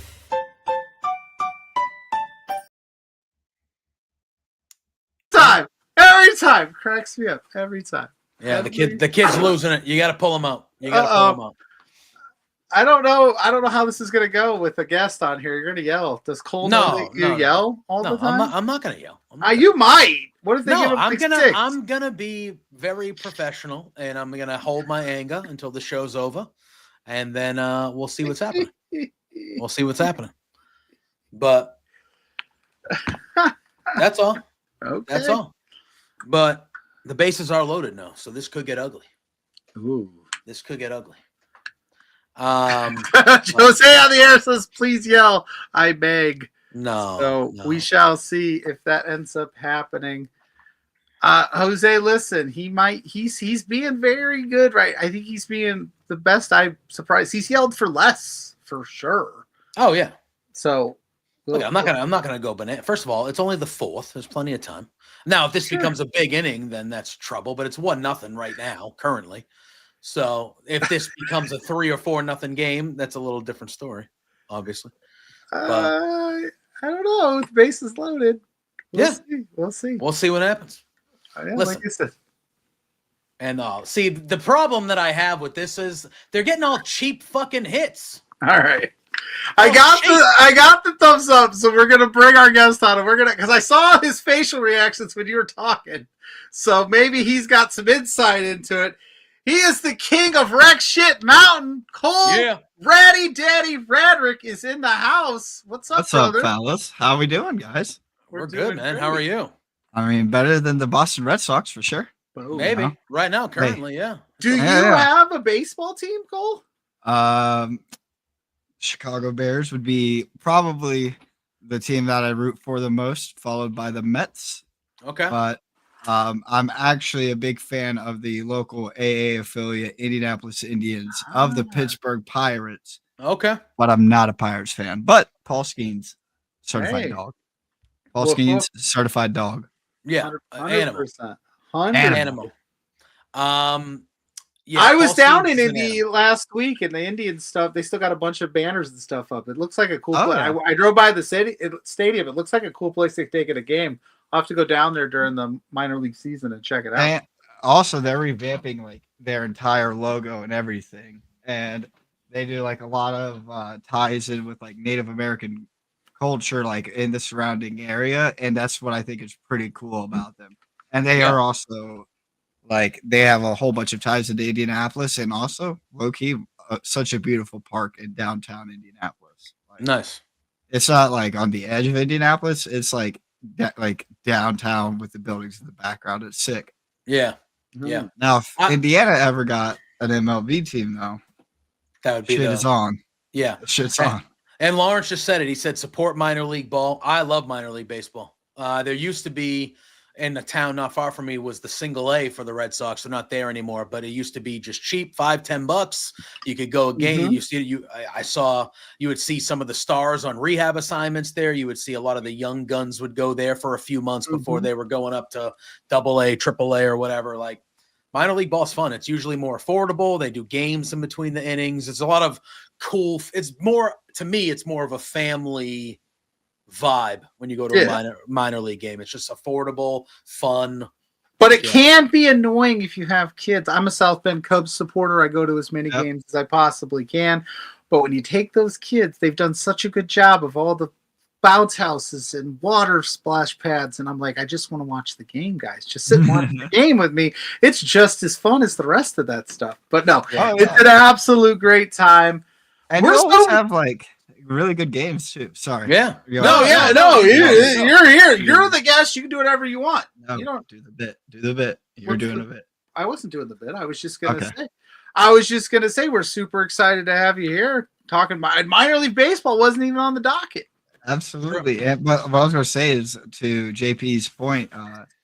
Me and my buddy Landon used to go during the week $8 tickets, and we would go like 2-3 times during the week after we graduated high school. Just because we could just hang out, watch a game, and have a good time. Yeah. So support your minor league baseball teams. Absolutely. I think I went to the South Bend Cubs every night of the 4th of July weekend. Tickets for like $14, and it's just like might as well. And they had free fireworks. So it's perfect. It's great, and it's always a good time. It's just kind of a good vibe. You know what I mean? Yeah. Yeah. 100%. I think things are about to go south. Here. Things are about to go south. If he starts yelling, it's I'm not going to yell. I'm not going to yell. I'm not going to yell. Listen, I'm not going to yell. It's all I completely get it. This is all gravy for me. We weren't supposed to make like this was a year early with the young kids. The thing that here's the thing. For me, no. I'm disappointed. Just like Drake May is going to win a Super Bowl. It's just not this year. We all know. Let's relax. Listen, no, I will. You can. Anybody in the chat, you can quote me.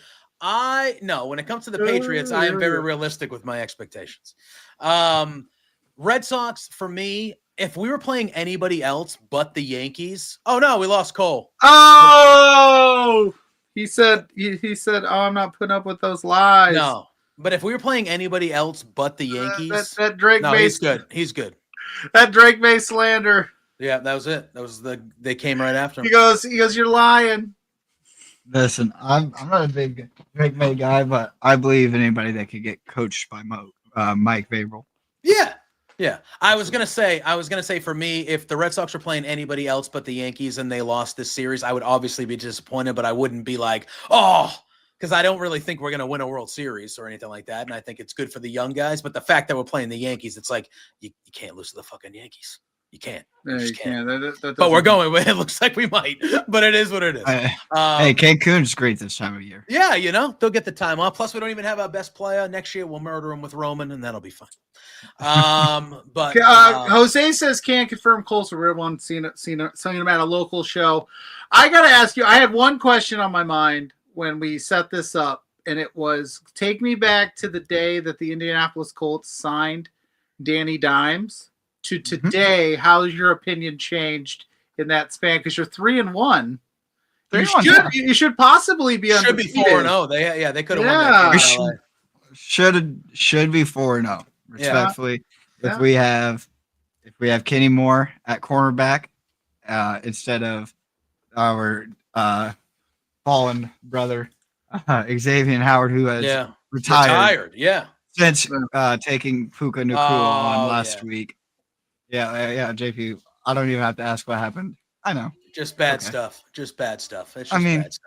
Knocking the ball around. Yeah, it's just they've all been cheap hits. I'd rather them hit home runs. Hey, I get it. It's the Boston Red Sox. That's Boston Red Sox baseball. It's terrible. It's terrible. It's getting close, and you could just watch it every year and just hope and say it's right here. We have the we have the most championships as a franchise since 2000 of any other team in the league. This makes me so happy. You're only as good as your last championship. Well, listen, we are my. When was the last one? My when cheap David Ortiz was still playing. Yeah, my cheap ass fucking owner. I was still in high school when he was playing. Hey, listen, it is what it is. I was saying, don't say I didn't warn you. Everybody's gonna pile on you now, man. It's gonna be great. It is what it is. It is what it is. Everyone's jealous. We've had more championships in my last 20 years than you all have had in your whole fucking lives. So, you all can suck my you-know-what. How about that? Oh, we have a guest here. You behave. I love Cole. You behave. Well, when I would say when Danny Jones, I like to call him Danny Jones. He's been very fine good. If I call him Danny Jones, not Daniel. Me and Danny Jones pretty you guys close, are on that level. Close personal friends. Yeah. Whenever he signed with the Colts, all I was wanting was a good, healthy quarterback competition. Anybody could ask. Yeah. It's not like I have an Anthony Richardson jersey like 10 feet away from me. Oh no! Authentic. Authentic. Oh boy! Bought at the first game last year against the Texans, and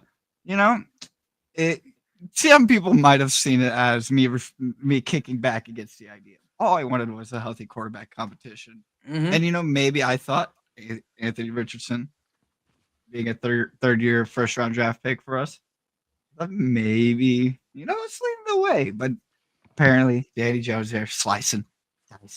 Okay, cooking it up in Hell's Kitchen, New York, down here in Indianapolis, Indiana. And 3-1. What can you say? Honestly, it's cool. Been able to catch a lot of the games. We were actually at a family reunion Sunday, and I was doing my best JPJ impersonation, screaming at the TV. You got to. Sometimes you know what I mean. Did you pronounce your R's correctly? As Jose is saying, that's what makes JPJ the maddest, is he can't pronounce R's correctly. Is that no? I can absolutely pronounce. Well, it must be a Boston thing. I don't know. That's just that because Jose's from New York. He's a Yankees fan, so he's piling in on this too. But yeah, they have a team that's 3-1 when the expectations were low. I mean, I think we all were hoping that Anthony Richardson would be something special. But Danny Dimes, Jonathan Taylor cooking it up. You got IU football absolutely cooking as well. The Mendoza brothers, man. Oh my goodness, dude! You're having a year in football. That's real. I just want to have Indiana Fever went to the semifinals. Yeah, they did. Yeah, Tyrese Yeah. Halliburton went to Game 7 of the finals with the Pacers. Mm-hmm. Poor guy. Yeah, I'm And the from Indianapolis Colts are going to be making a playoff run, and that's great. You know what I'm saying? Like what do we got this year? This week is against our Raiders. All right, Brock Bowers, Tyler Warren, career Yeah. game against the Cardinals. We us, already know. us Hoosiers are Yeah. having ourselves a year here. If you're No, the Chargers. Good team. Hey, Good team. we got to get kicked in the teeth. Yeah. That's You what think so? we need. Early. hey, Uh-oh. mark of That's every it. good. Yeah, exactly. We lose to the Rams. We lose to the Chargers. Us against the Titans at home. Easy. Yeah, Easy. they'll Us make it. against the Steelers. You should win that game, though. The Steelers will play it tough, though. They, because they're the Steelers, but you should win that game. Yeah. I hate the Steelers. They're my least favorite football franchise, so I will pound on the Steelers if you want. But I think we are the sole reason Aaron Rodgers walks away after this year. Oh, no, Falcons. the defense gonna No. scare him out of the league. My hottest take would be us against the Chiefs, and I think we, believe it or not, we always play amazing against the Chiefs for whatever reason, even with Carson Wentz. Might I add? Yeah. Like The Carson Wentz era. I forgot about that. It's cold. It's tough. So far, you've only mentioned one other loss. That was to the Chargers. So Yep. I could see us and the 49ers before Christmas. 49ers are whooping the Rams right now. Yeah. That's kind of. So, yeah. If we could just get a true cornerback one, that'd be real cool. My man, Mac Jones, just Hey. doing things. The next Tom Brady. Mac We Jones. They're about to be 3-0 as a starting quarterback this season for the Niners. So. Matt Garoppolo. Okay. Yeah, basically. See what happens when you actually put him with a guy who knows how to coach offense and not a defensive coordinator. Bill, thanks. All right, but anyway, I digress. So we're fine. We're better off now. We got Vrabel. We got Drake. It's fine. We're gonna beat the Bills on Sunday night. It's happening. So we're not. We're gonna lose by 30, but it's fine. Rough weekend. Look, I'm only. I was. Jose is in the chat. He's a Bills guy because he's from Buffalo. And we were talking the other day, and I was like, look, I just want the game to be competitive on Sunday night. I would like it to just be competitive. So I know, okay, we're getting somewhere. That's all. You won't. No, I expect them to beat us, but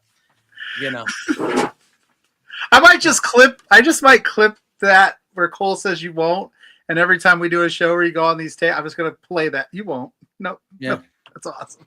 Yeah. Wrong. Yeah. But yeah, I mean, listen. Will the Hoosiers beat Oregon next week in Eugene? Will Kirk They will- Cignetta's massive balls come out, and will he coach the game of his life? Google him. That's what he said, right? Wasn't it his quote? He's so Google good. me, I win, or something like that. Right? Unless he plays Notre Dame, then he doesn't win. But hey, Yeah. Hey, whoa. Hey, sorry. We got the South Mendoza Bend. brothers. All right. Yeah. Listen. Hey, what do you think about Riley Leonard? Oh yeah, you guys can talk Notre Dame ball here. Is this? Well, we get that Notre Dame legend Riley Leonard played 1 year, made it to the championship game, and now he's the Colts. I would assume, is he the backup or is he still third string behind Richardson? Third string. Would they play him before they play Richardson again? I don't know. No, Probably they not. couldn't. Probably They not. couldn't. Against the Titans, Richardson ran the last technical drive.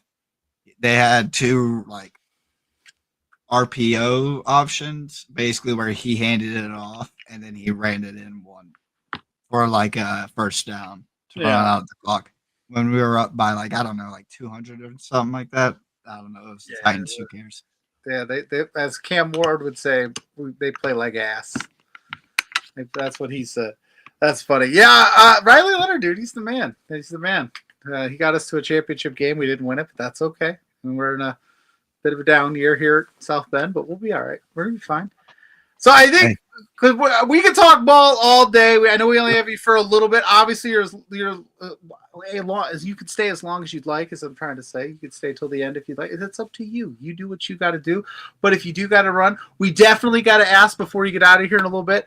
How did it feel to be make the PWI top 500 at 467, especially considering you took some time off this year because of the injury, and then you still did enough for the committee to put you on that prestigious list? What did you think about that? I honestly thought it was pretty cool to be included in the PWI. Honestly, for like the last, I think 3 years, I've gone up in ranking, and I broke the top 300 last year at 267 or 276, whichever one. Don't hold me to the flame on that. And honestly, like until like about 2 or 3 weeks before, I was like, oh yeah, like it's like PWI time, like, and I didn't really think I had done enough in the calendar year. Well, I did win the GCW Tag Team Championships with Alec Price. You did. Sure did. So, and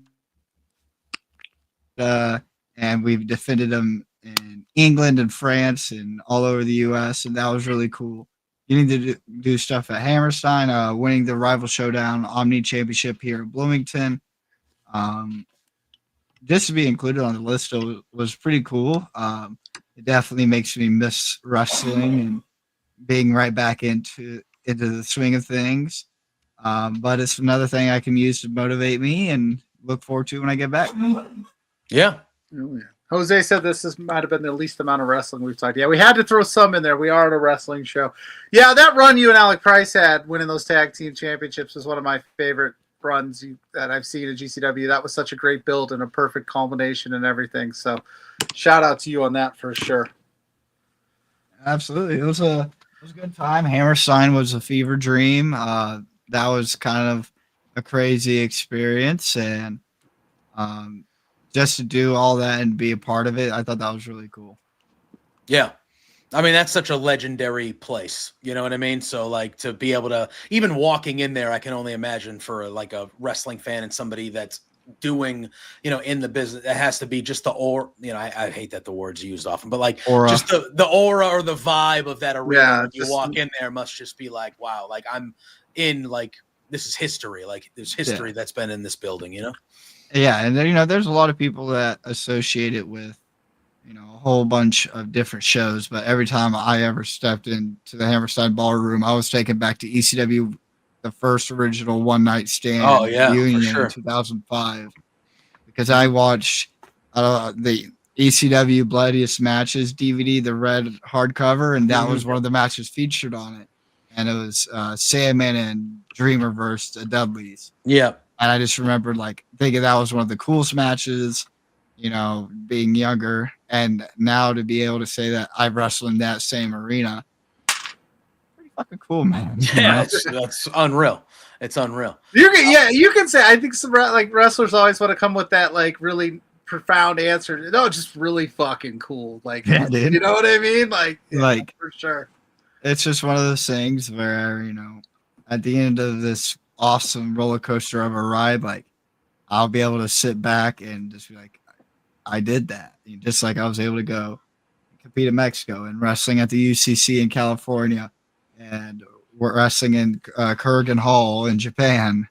You know what I mean?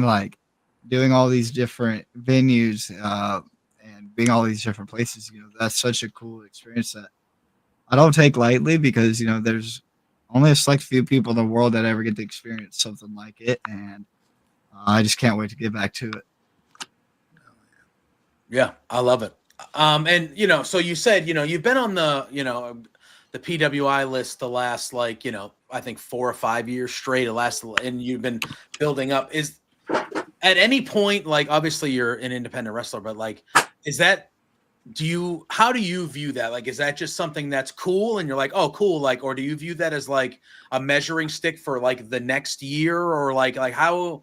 What's your mindset? Is it just kind of like a bonus on top of the cool shit you're already doing? Or is it something that you actually use to measure, kind of set goals or measure yourself up to at all or anything like that? For me, it's there's some people that take it super seriously. There's some people that just, they just think of it as a list and they just move on about it. For me, I think it's unique because, one, the storied history of the PWI 500. for me, I remember being in Walmart and CVS and reading them while my mom shopped, or asking my mom if I could get it, or my dad if I could get it. You know what I mean? Like, Yeah. I'm always trying to figure out new ways to grab it or whatever. And then, now that I've grown older, when I first got into wrestling, 2-3 years in, I was like, man, what do I have to? How do I get on this list? You know what I mean? Like, because it seems like a bubble, right? Sometimes it'll seem like a bubble that you can't get into, and you're like, what shows, what attention, what do I need to do to get involved or be in the top 500? And eventually I broke that mold and I was able to do it. And once I got into the 500, every year, either seeing kind of where other people viewed me, I guess, was always, it's interesting to me. You know what I mean? Yeah. And I try to keep it with like a broad perspective and not take it personally, but it's like, okay, this is where they see me in the line of things. Now this is, this might be only like 30% of people's perspective. Yeah. But also there might be Cole Radrick, and we'll get that magazine one day or order it online, and then they will see it, and then now they're going to be me, where I have all my magazines from when I was younger. Yeah. I don't know. It's just cool. I think it's something that's really cool and unique, something that you should appreciate and enjoy while we have it. And hopefully next year, with a little bit of a good run, baby boy will be back up in them rankings. Oh, there's no doubt in my mind, man, that you'll be back of in those course. rankings. Like, for sure, you were on quite a run, like you were talking earlier, and then you had the injury kind of subsided a little bit. You have started to make your way back. You had that big return where you had that massive pop. You're over as, I think, more than most people in GCW. What was going through your mind when you came out that curtain, knowing you've been away for a little while, and you pop out and you're like, are they going to remember who I am, or is it just like, yeah, I'm home? Like, I mean, I think there's always a natural worry of like, are people going to forget? And it's that's just kind of the part of it. That's part of being away from the game. That's but there is a point of distance does make the heart grow fonder, and unfortunately, with this injury and being away, I think crowds will be excited to see me back, and I'll be excited to be back in front of people. But popping out of the curtain in Indianapolis and being at my home state in front of my people, I thought it was just really unique, man. Now, hopping down was a little challenging all the way down. I'm not gonna lie to you. Yeah. There was a real idea by me to ride a like Lime scooter or one of those all the way around and down to the ring. I thought of I rode my first Lime scooter in Indianapolis last weekend. I almost died. It was awesome. Hey, I have a good off-air story about riding a Lime scooter in Indianapolis. All right. And I'm looking forward to that. It does not go well for the boy. It seems so second nature to people that live down there. And the guy I was with, Mr. OTM, shout out him, was like, no, this is super easy, man. They go like 25 miles an hour. And I'm like, I feel like I'm going to die. But I survived. I was fine for like the most part. But it was one of those things where like I ended up having to like pick myself up and be like, yeah, I'm probably going to retire from the Lime scooter for a while. I wouldn't even try it because I know my ass would wipe out. I know I did. Don't get me wrong. I rode scooters and bikes, obviously, when I was young.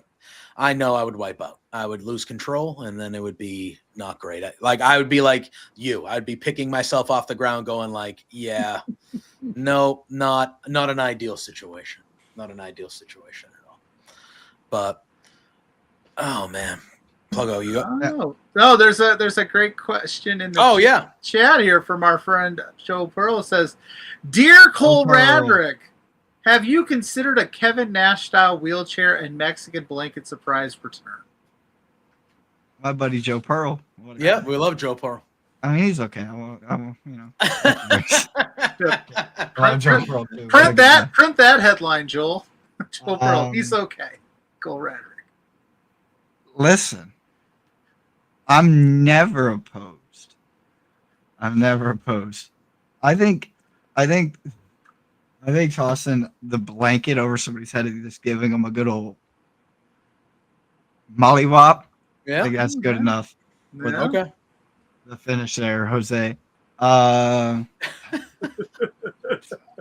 Brother, I don't know. Like, I think I'm just going to return and whoop ass. I don't know the arrival. I think one day I'm just going to be like, enough's enough.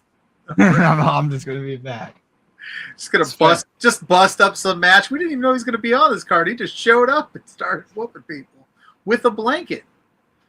It sounds like the Mexican Mexican blanket wheelchair thing is in play. You didn't necessarily say no.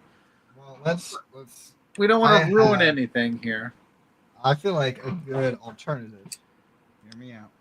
Is this nice vintage 2003 Jeff Gordon? Oh, okay. All Okay. right. Okay. So I think I come out. Jeff Gordon. They wheel me out of a race car trailer Oh, Okay. in a wheelchair. that'd be good. And I go, 4-time champ. I rip the blanket off. Need to whoop ass. Winston Kupchak, back when it was I don't watch racing now, but I see all the commercials on TV. Those kids are young nowadays, man. They don't make them like they used to in racing. But there you go. He's gonna come. I thought you were gonna pull out the Anthony Richardson. I was gonna ask you because you come out in a lot of different jerseys. What's your favorite jersey in your collection? The Las Vegas Outlaws, he hate me jersey. Hell yeah! Hell yeah. Hell yeah! Hell That's yeah. By far. I'm not a jersey collector by any stretch, but if I ever came across that, I would have to scoop it up because that's for sure an Yep. old timer. Yep. Joel said that he was going to pitch a Colts blanket, but he said the Jeff Gordon one is better. He said LMAO. That's what he said. And then Jose says they jerry rig a race car bed to go around the wheelchair. I can see the vision. I can confirm I did in fact have a race car bed. You got to do it. You got to do it then. You got to do it. What kind of race car was it? Just a standard red one, like standard red. Okay. If I can remember correctly. You didn't put like Dale Earnhardt's number 3 on the side or nothing, or Jeff Gordon's 24. I had a Jeff Gordon big like comforter for my bed at my mom's. She bought it, not me. No, yeah, me. Well, yeah, but Jeff Gordon. Gordon was also my grandmother's favorite, so I also had an appreciation for Gordon just as much as I had. Was he your guy though? Like, who was your guy? Gordon. So like Gordon was, and you have to understand, like I'm 4 in 2001, watching like every NASCAR race with my grandpa or my uncles. You know what I mean? Mm-hmm. I'm not watching the Colts. So originally Gordon was always my guy because, you know, I originally grew up without Dale Earnhardt. Like I remember watching the July, I remember like glimpses as a baby of the July 4th race where Dale Jr. won. Yeah. Michael Waltrip pushing him, which is like a reflection of the original crash. Mm-hmm. Yep. But like, yeah, no, I just enjoyed NASCAR. I think I like Jeff Gordon a lot when I was younger, but as I kind of grew up and understood personalities and you know, people that have grit and understanding what grit is, you know, I grew for such an appreciation for like the way Dale Earnhardt carried himself and he raced and the way that he was a character while also, you know, staying true to his core values. Yeah. And there's like a lot of stuff like you can look up into Dale Earnhardt and you can tell like the guy was a guy that like cared for everybody, no matter what your skin tone or where your background or anything like that. And honestly, like it just made me more of a fan as I got older. Yeah, it's fair. Because I remember, you know, I paid attention. I had family members who were big into it, so I would pay attention. I watched the races, and Gordon was always because he was great. He was one of the best for a long time. Yeah. But he was controversial. He was considered the pretty boy, and like people didn't like him because he wasn't like a lot of the rest of the guys. You know what I mean? So if you And like he was Jeff Gordon- good as hell Oh, he coming was straight out. incredible. Coming Yeah. straight out. Like he won like 11 races in 94 alone. Sorry. They're like, You're this, getting me fired up talking about NASCAR. No, it's good. No, they're like this guy here. He's all clean shaven and yeah, stuff. exactly. And And it's just like, the way he talked and the way he looked, he was like, I remember having like friends that were into it, and if you like Jeff Gordon, like they would get on you. They would get on you for liking Gordon, you know? So So that's why I was like, when I saw the Jeff Gordon towel, I was like, oh, how you're a Gordon guy? Blanket. A blanket. Sorry, blanket. And I was like, all right, I'm interested to know how you're a Gordon guy. But yeah, there you go. See? Oh, all right. Classic WCW. Yeah, WCW. I do remember the night that was the NWO car. Who drove that thing? Yeah. There it is. Okay, Number 49 right there, bro. Yeah. I was like, okay, they're really into this thing. Kyle Busch. Kyle Busch. Okay. Now he's another That one was a Xfinity. That was actually in the Busch series too. yeah. Or Kyle Petty. It might be Kyle Petty actually. This might be a historical moment on between. This might I don't think be we've the ever most- talked about I don't NASCAR think we've before. ever talked about NASCAR. So this is a first for us. Yeah, well, listen, we're going around the gamut tonight. That's Yeah, what we're doing. We're talking it all. I mean, what's there- left? Well, we did on Twitter. Oh, what is that? Oh, that's Dale. Oh, there you go. That's Dale, baby. Sorry, I have a lot of people. No, No, I that's like all it. right. I like it. We did get a question on Twitter though. When we put something out a little earlier, we said if you got a question for Cole and for Exposure, which is the independent wrestling show we have here on Love Wrestling, what was it like spitting that beer in Matt Cardinal's face at the GCW Rumble? You looked to really let it all Oh, out that's a there. pizza there. Too. Oh, well, that's a nice. Yeah, one. it is. It's a hell of a good pizza. Yeah. Yeah, Girlfriend Trina brought it up to me. Spitting Yeah. some beer. Was it beer in Matt Cardona's face? You seemed to really enjoy that. What was that like? I'm not gonna lie. I very much enjoyed it. Honestly, not gonna lie. Initial chug, right? We're talking Oh yeah. crack, Yeah. drink. I was like, I might just drink this whole beer. yeah. And then I was like drinking it, and you're chugging a beer, and you're like side eyeing, like, all right, is anybody watching? I was like, oh, he's looking at me. It just kind of ruined my vibe, you know. Fair. So I just kind of, and I leaned back. He got all of it. You can watch the tape. I leaned back, Yeah. and I did that. You know, It was a good one. It was a good one. That got and- all in there. It got all in there. got all right down the pipe. Yeah. I would say about 92 mile an hour slider, just a little bit outside the corner. Yeah. Yeah. Have to make It him was- swing But and miss. and make web. got enough of the plate.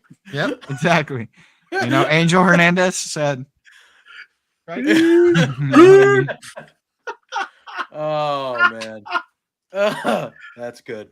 That's good stuff. We also had a question from Dara the Amazing that wants to know, as you are the king of Wreck Shit Mountain, what is your favorite mountain? These are hardball questions. That was actually a question. What is your favorite mountain? Do you have a favorite mountain?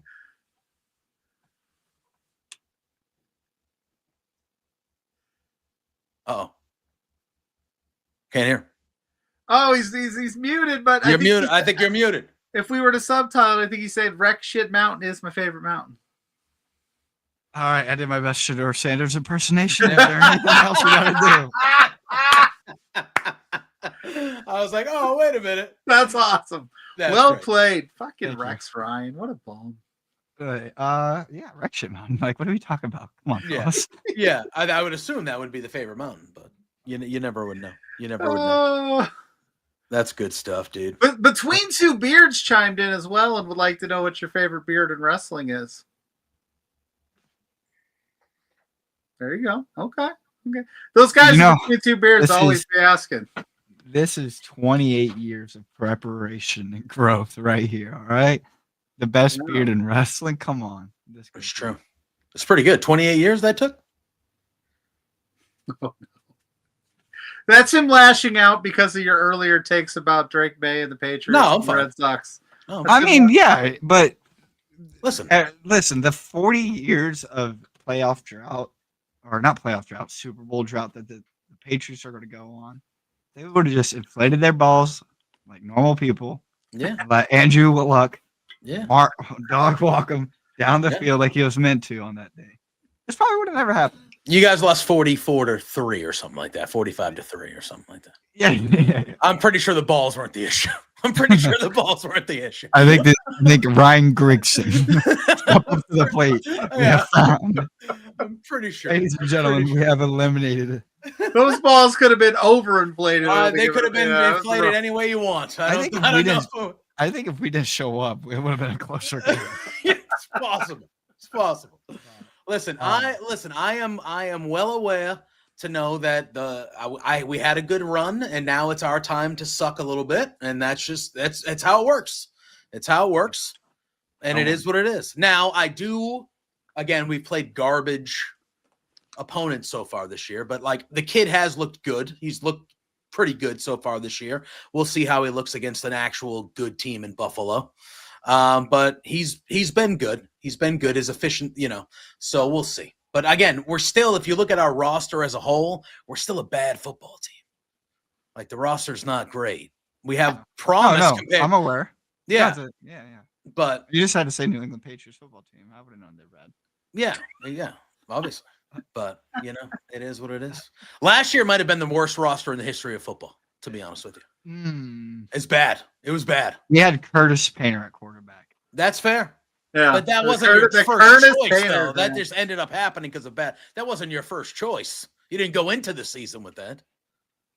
Pretty sure we could have. Did you? You went in there with no. I thought that was because of injuries he played. AR got injured in the first game last year. I think, right? No. Curtis Painter is like No, he's old. 2011. Painter's Yeah, old. Painter's Oh, old. we're talking. No, okay. this Was that is when Peyton was out? yeah. Peyton had his surgeries. And, Oh, that's right, you guys. and then we started losing everything, and they said, Hey, there's a little nerd over there in Stanford. Yeah, Got a real big brain. Yeah, Line for us. yeah, it's true. God bless it. That man did every Sunday for 7 years. Yeah, not a long time, but yeah, he was good. Before I get off here, I will ask this one question to you guys in return. Ooh. Oh, all right. Is Joe Burrow the next Andrew Luck? Okay, I want to talk about this. Am I lying or am I dying? Listen, well, you know what it's like because Andrew Luck, he had a very short career because he got his ass kicked because nobody blocked for him. Joe Burrow now, he's been in the league for 6 years and he's only completed 3 of them. 2.5. Yeah, exactly. So This will be 2 and 7. 2 and 3/4. Yeah, I don't even. If they're 5 and 11, he's not coming back at all, right? At all. He's out for the season. There's no question in my mind.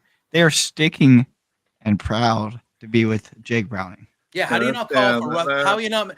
I don't think he's any good, but he can throw a deep ball. How have you not tried to get in touch with Russell Wilson yet and the Giants and just Kirk be like, Cousins, hey, can you just anybody. They Just can't throw bombs. afford Kirk Cousins. Yeah, that's too much money. If you're gonna pump the season on Jake Browning, go get Shador from Cleveland and have him just why not In division. Yeah, I know, but yeah, if you're Joe Burrow and they don't pay you and they don't protect you in a few years, this is gonna get because last year at the beginning of the year when they were losing, he was starting to get a little bit more vocal. You saw him on the sidelines, kind of yelling at coaches. He had that meeting with just him and some coaches that was overblown, I think, a little bit. But it's where there's smoke, there's fire. So if they don't start protecting him, he's either going to say, I want out of here, or he might pull an Andrew Luck after 7, 8, 9 years and go, you know what? I can't keep taking this shit. I'm out. I told my buddy, I said, you got to trade away T. Higgins and Trey Hendrickson. Get every available pick you can get in this upcoming draft and draft nothing but offensive line. Yeah, you got to find, literally all linemen because that's all. But listen, sadly, I do have to peace out here soon. Okay. Or here. No, We're up against it anyway, so All right. why don't you go ahead and plug whatever you want to plug where people can find you and let us know what you got coming up and we'll let you go. You gave us more time than we asked for, so We And I appreciate will it. hop on whenever y'all want me to. Y'all all you have to listen. do is ask. Oh, the All door's right. open. You can find me at Cole Radrick. Right there. Nice. Awesome. Also, check out at MWT Wrestling, which is wrestling located in Spencer, Indiana, that I do have a hand in and helps me stay busy while in the off season. And yeah, fuck the Pats. Fuck. Wow, how dare you? What the hell? I thought we were friends. I'm gonna have to come I down love there. it. I'm gonna They're have a to good come guy. on. I'm gonna have to come on down to Yeah. Cole's neck of the woods. I'm gonna have to drive down there. We'll have to hang out, watch some wrestling, go to some shows or something. Hey, Go to Rival Cole- Showdowns in October 11th.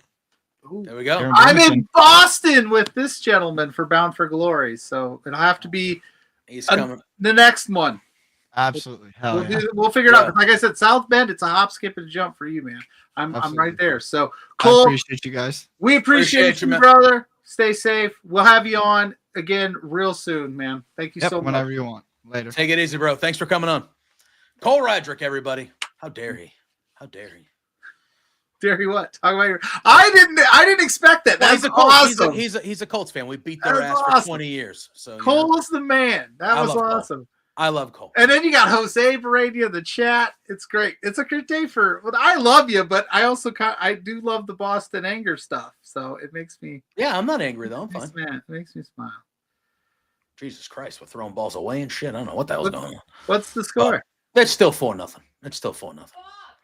But I heard of it. that's real, dude. That's real. awesome. That's real.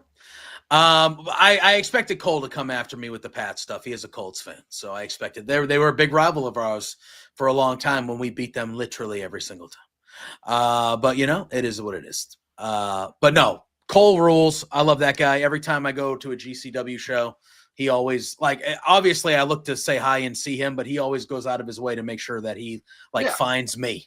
And he's a great dude.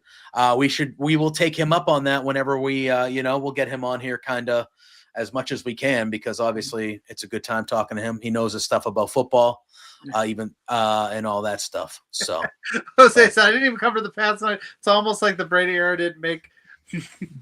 I wouldn't expect any allies. I mean, we're in the Super Bowl every year. I would expect everybody to hate us. Well, I think that's a great way to call it. It is. JPJ is going to hopefully rally here after this. He's got to finish. No, it's over. It's done. It's done. What inning are we in? Bottom. It's done. Bottom six. Hey, listen, I saw Fever Pitch. Anything's possible. Yeah, that guy that starred in that movie, he's in the stands wearing a Yankee jersey. So maybe he's making a new movie. Yeah, Fever well, maybe Pitch that's 2. maybe just maybe. I'm happy about my stance that Fever Pitch is a dog shit garbage movie. Well, on that note, I'm gonna plug my stuff. JPJ can plug his stuff. We're gonna get everybody out here so you can go watch football, you could go watch baseball, you could go check out Cole Radrick matches online. I'm Pluggo. You can find me at Pluggo on all social media platforms. You search Pluggo, my face pops up. Every Thursday night, I'm with this handsome gentleman over here for Between Two Beards, at B2Beards on all socials. And as you can see, you never know what will happen, when it will happen. Jose's in the chat. He's had a good chat with us, gentlemen. Saturday morning for Exposure, we're going to have Big Bad Boris on to review LPW 41. And then we're going to have Flying Frank Manano on to talk IWS. I'm stumbling over my words. So that's where you can find me. And like I said earlier, the Ope 3-Way had me on last night. Go to my socials, click on that, give it a listen, give those dudes a like. That's where you can find me this week. Yeah, hell yeah. He told you where you can find both of us here every Thursday, so you know the drill. On that side of it, you can follow me at JPJ Loves Gaming on all social media platforms. Jose, even though he's on the dark side tonight, every Wednesday after AEW Dynamite over on bodyslam.net, we do a show called Dynamite Up. So if you're watching Dynamite and you want to talk about the show afterwards, come hang out with us. It's always a good time. And then check out mine and Pluggo stuff over on the Hive Media. Oh, yeah. I do a show called The Swarm, and I do a video game series called The High View on College Football 26. And Pluggo does Pluggo's Playbook, where he goes through his college football picks and all stuff like that. And then hopefully sometime soon here, I'll start doing maybe something else here on the Love Wrestling. I used to do 2 shows on here, and now I do 1. So maybe we'll try to figure something out. And I don't even know things about out. that. You teased that last week. You'll have to tell me about it off the I'm just it's nothing. I haven't prodded to any. I'm just thinking about like, maybe I can get back to being 2 shows on here. So maybe reach out to an old co-host or kind of see what's going on. But Scott says still a successful year regardless, did more than I expected. I agree. It's just anybody but the Yankees. And I would feel a lot. I wouldn't feel as sick to my stomach as I do right now. Sure. But it is what it is. Game's not over. But yes, we'll see what happens. Look at the kid for the Yankees has pitched good, man. He's got 10 strikeouts. He's been dominating. I don't want to say his name because I'll butcher it again. Schlittler is his name. Schlittler. Very, very dangerous last name. But yes, that's where you can find us tomorrow night. IWTV. Yes. LPW 41, All Killer. Another great card. Going to be another great show that we put on here every month, the last Friday. Well, this is technically the first Friday of the month, but usually the last Friday of the month. Because TNA had a stranglehold on the Albertan community last weekend. Yes. So we delayed it. Yes. So we moved it up a week. But usually the last Friday of every month on IWTV, you can check out LPW. We do great shit. All right. We usually do great shows. They're always great. They're always a good time. So check that out if you're on IWTV tomorrow, 9 p.m. Eastern, 7 p.m. Mountain Time. Pluggo and I will see you next week. As always, thank you for tuning in. Thank you to Cole Radrick once again for joining us. That was a fun time. You guys know the drill. Say hi to Sue. Till next week. Hi, Sue. Peace out. Peace out. Hey there, Plugo and JPJ. It's Trent's mom, Sue, and I have a bone to pick with you. So, I understand that you guys are being real idiots and spending your entire monthly budget. You've got to be kidding me. This is not the way to be when you're trying to run a business. Your boss, Spencer, is really pissed off at you. I'm pissed off at you. You have some nerve. Get a grip. You have to control yourself. You can't just go out and spend all the money that you're making, you two beards guys. Oh no, this is coming out so stupid.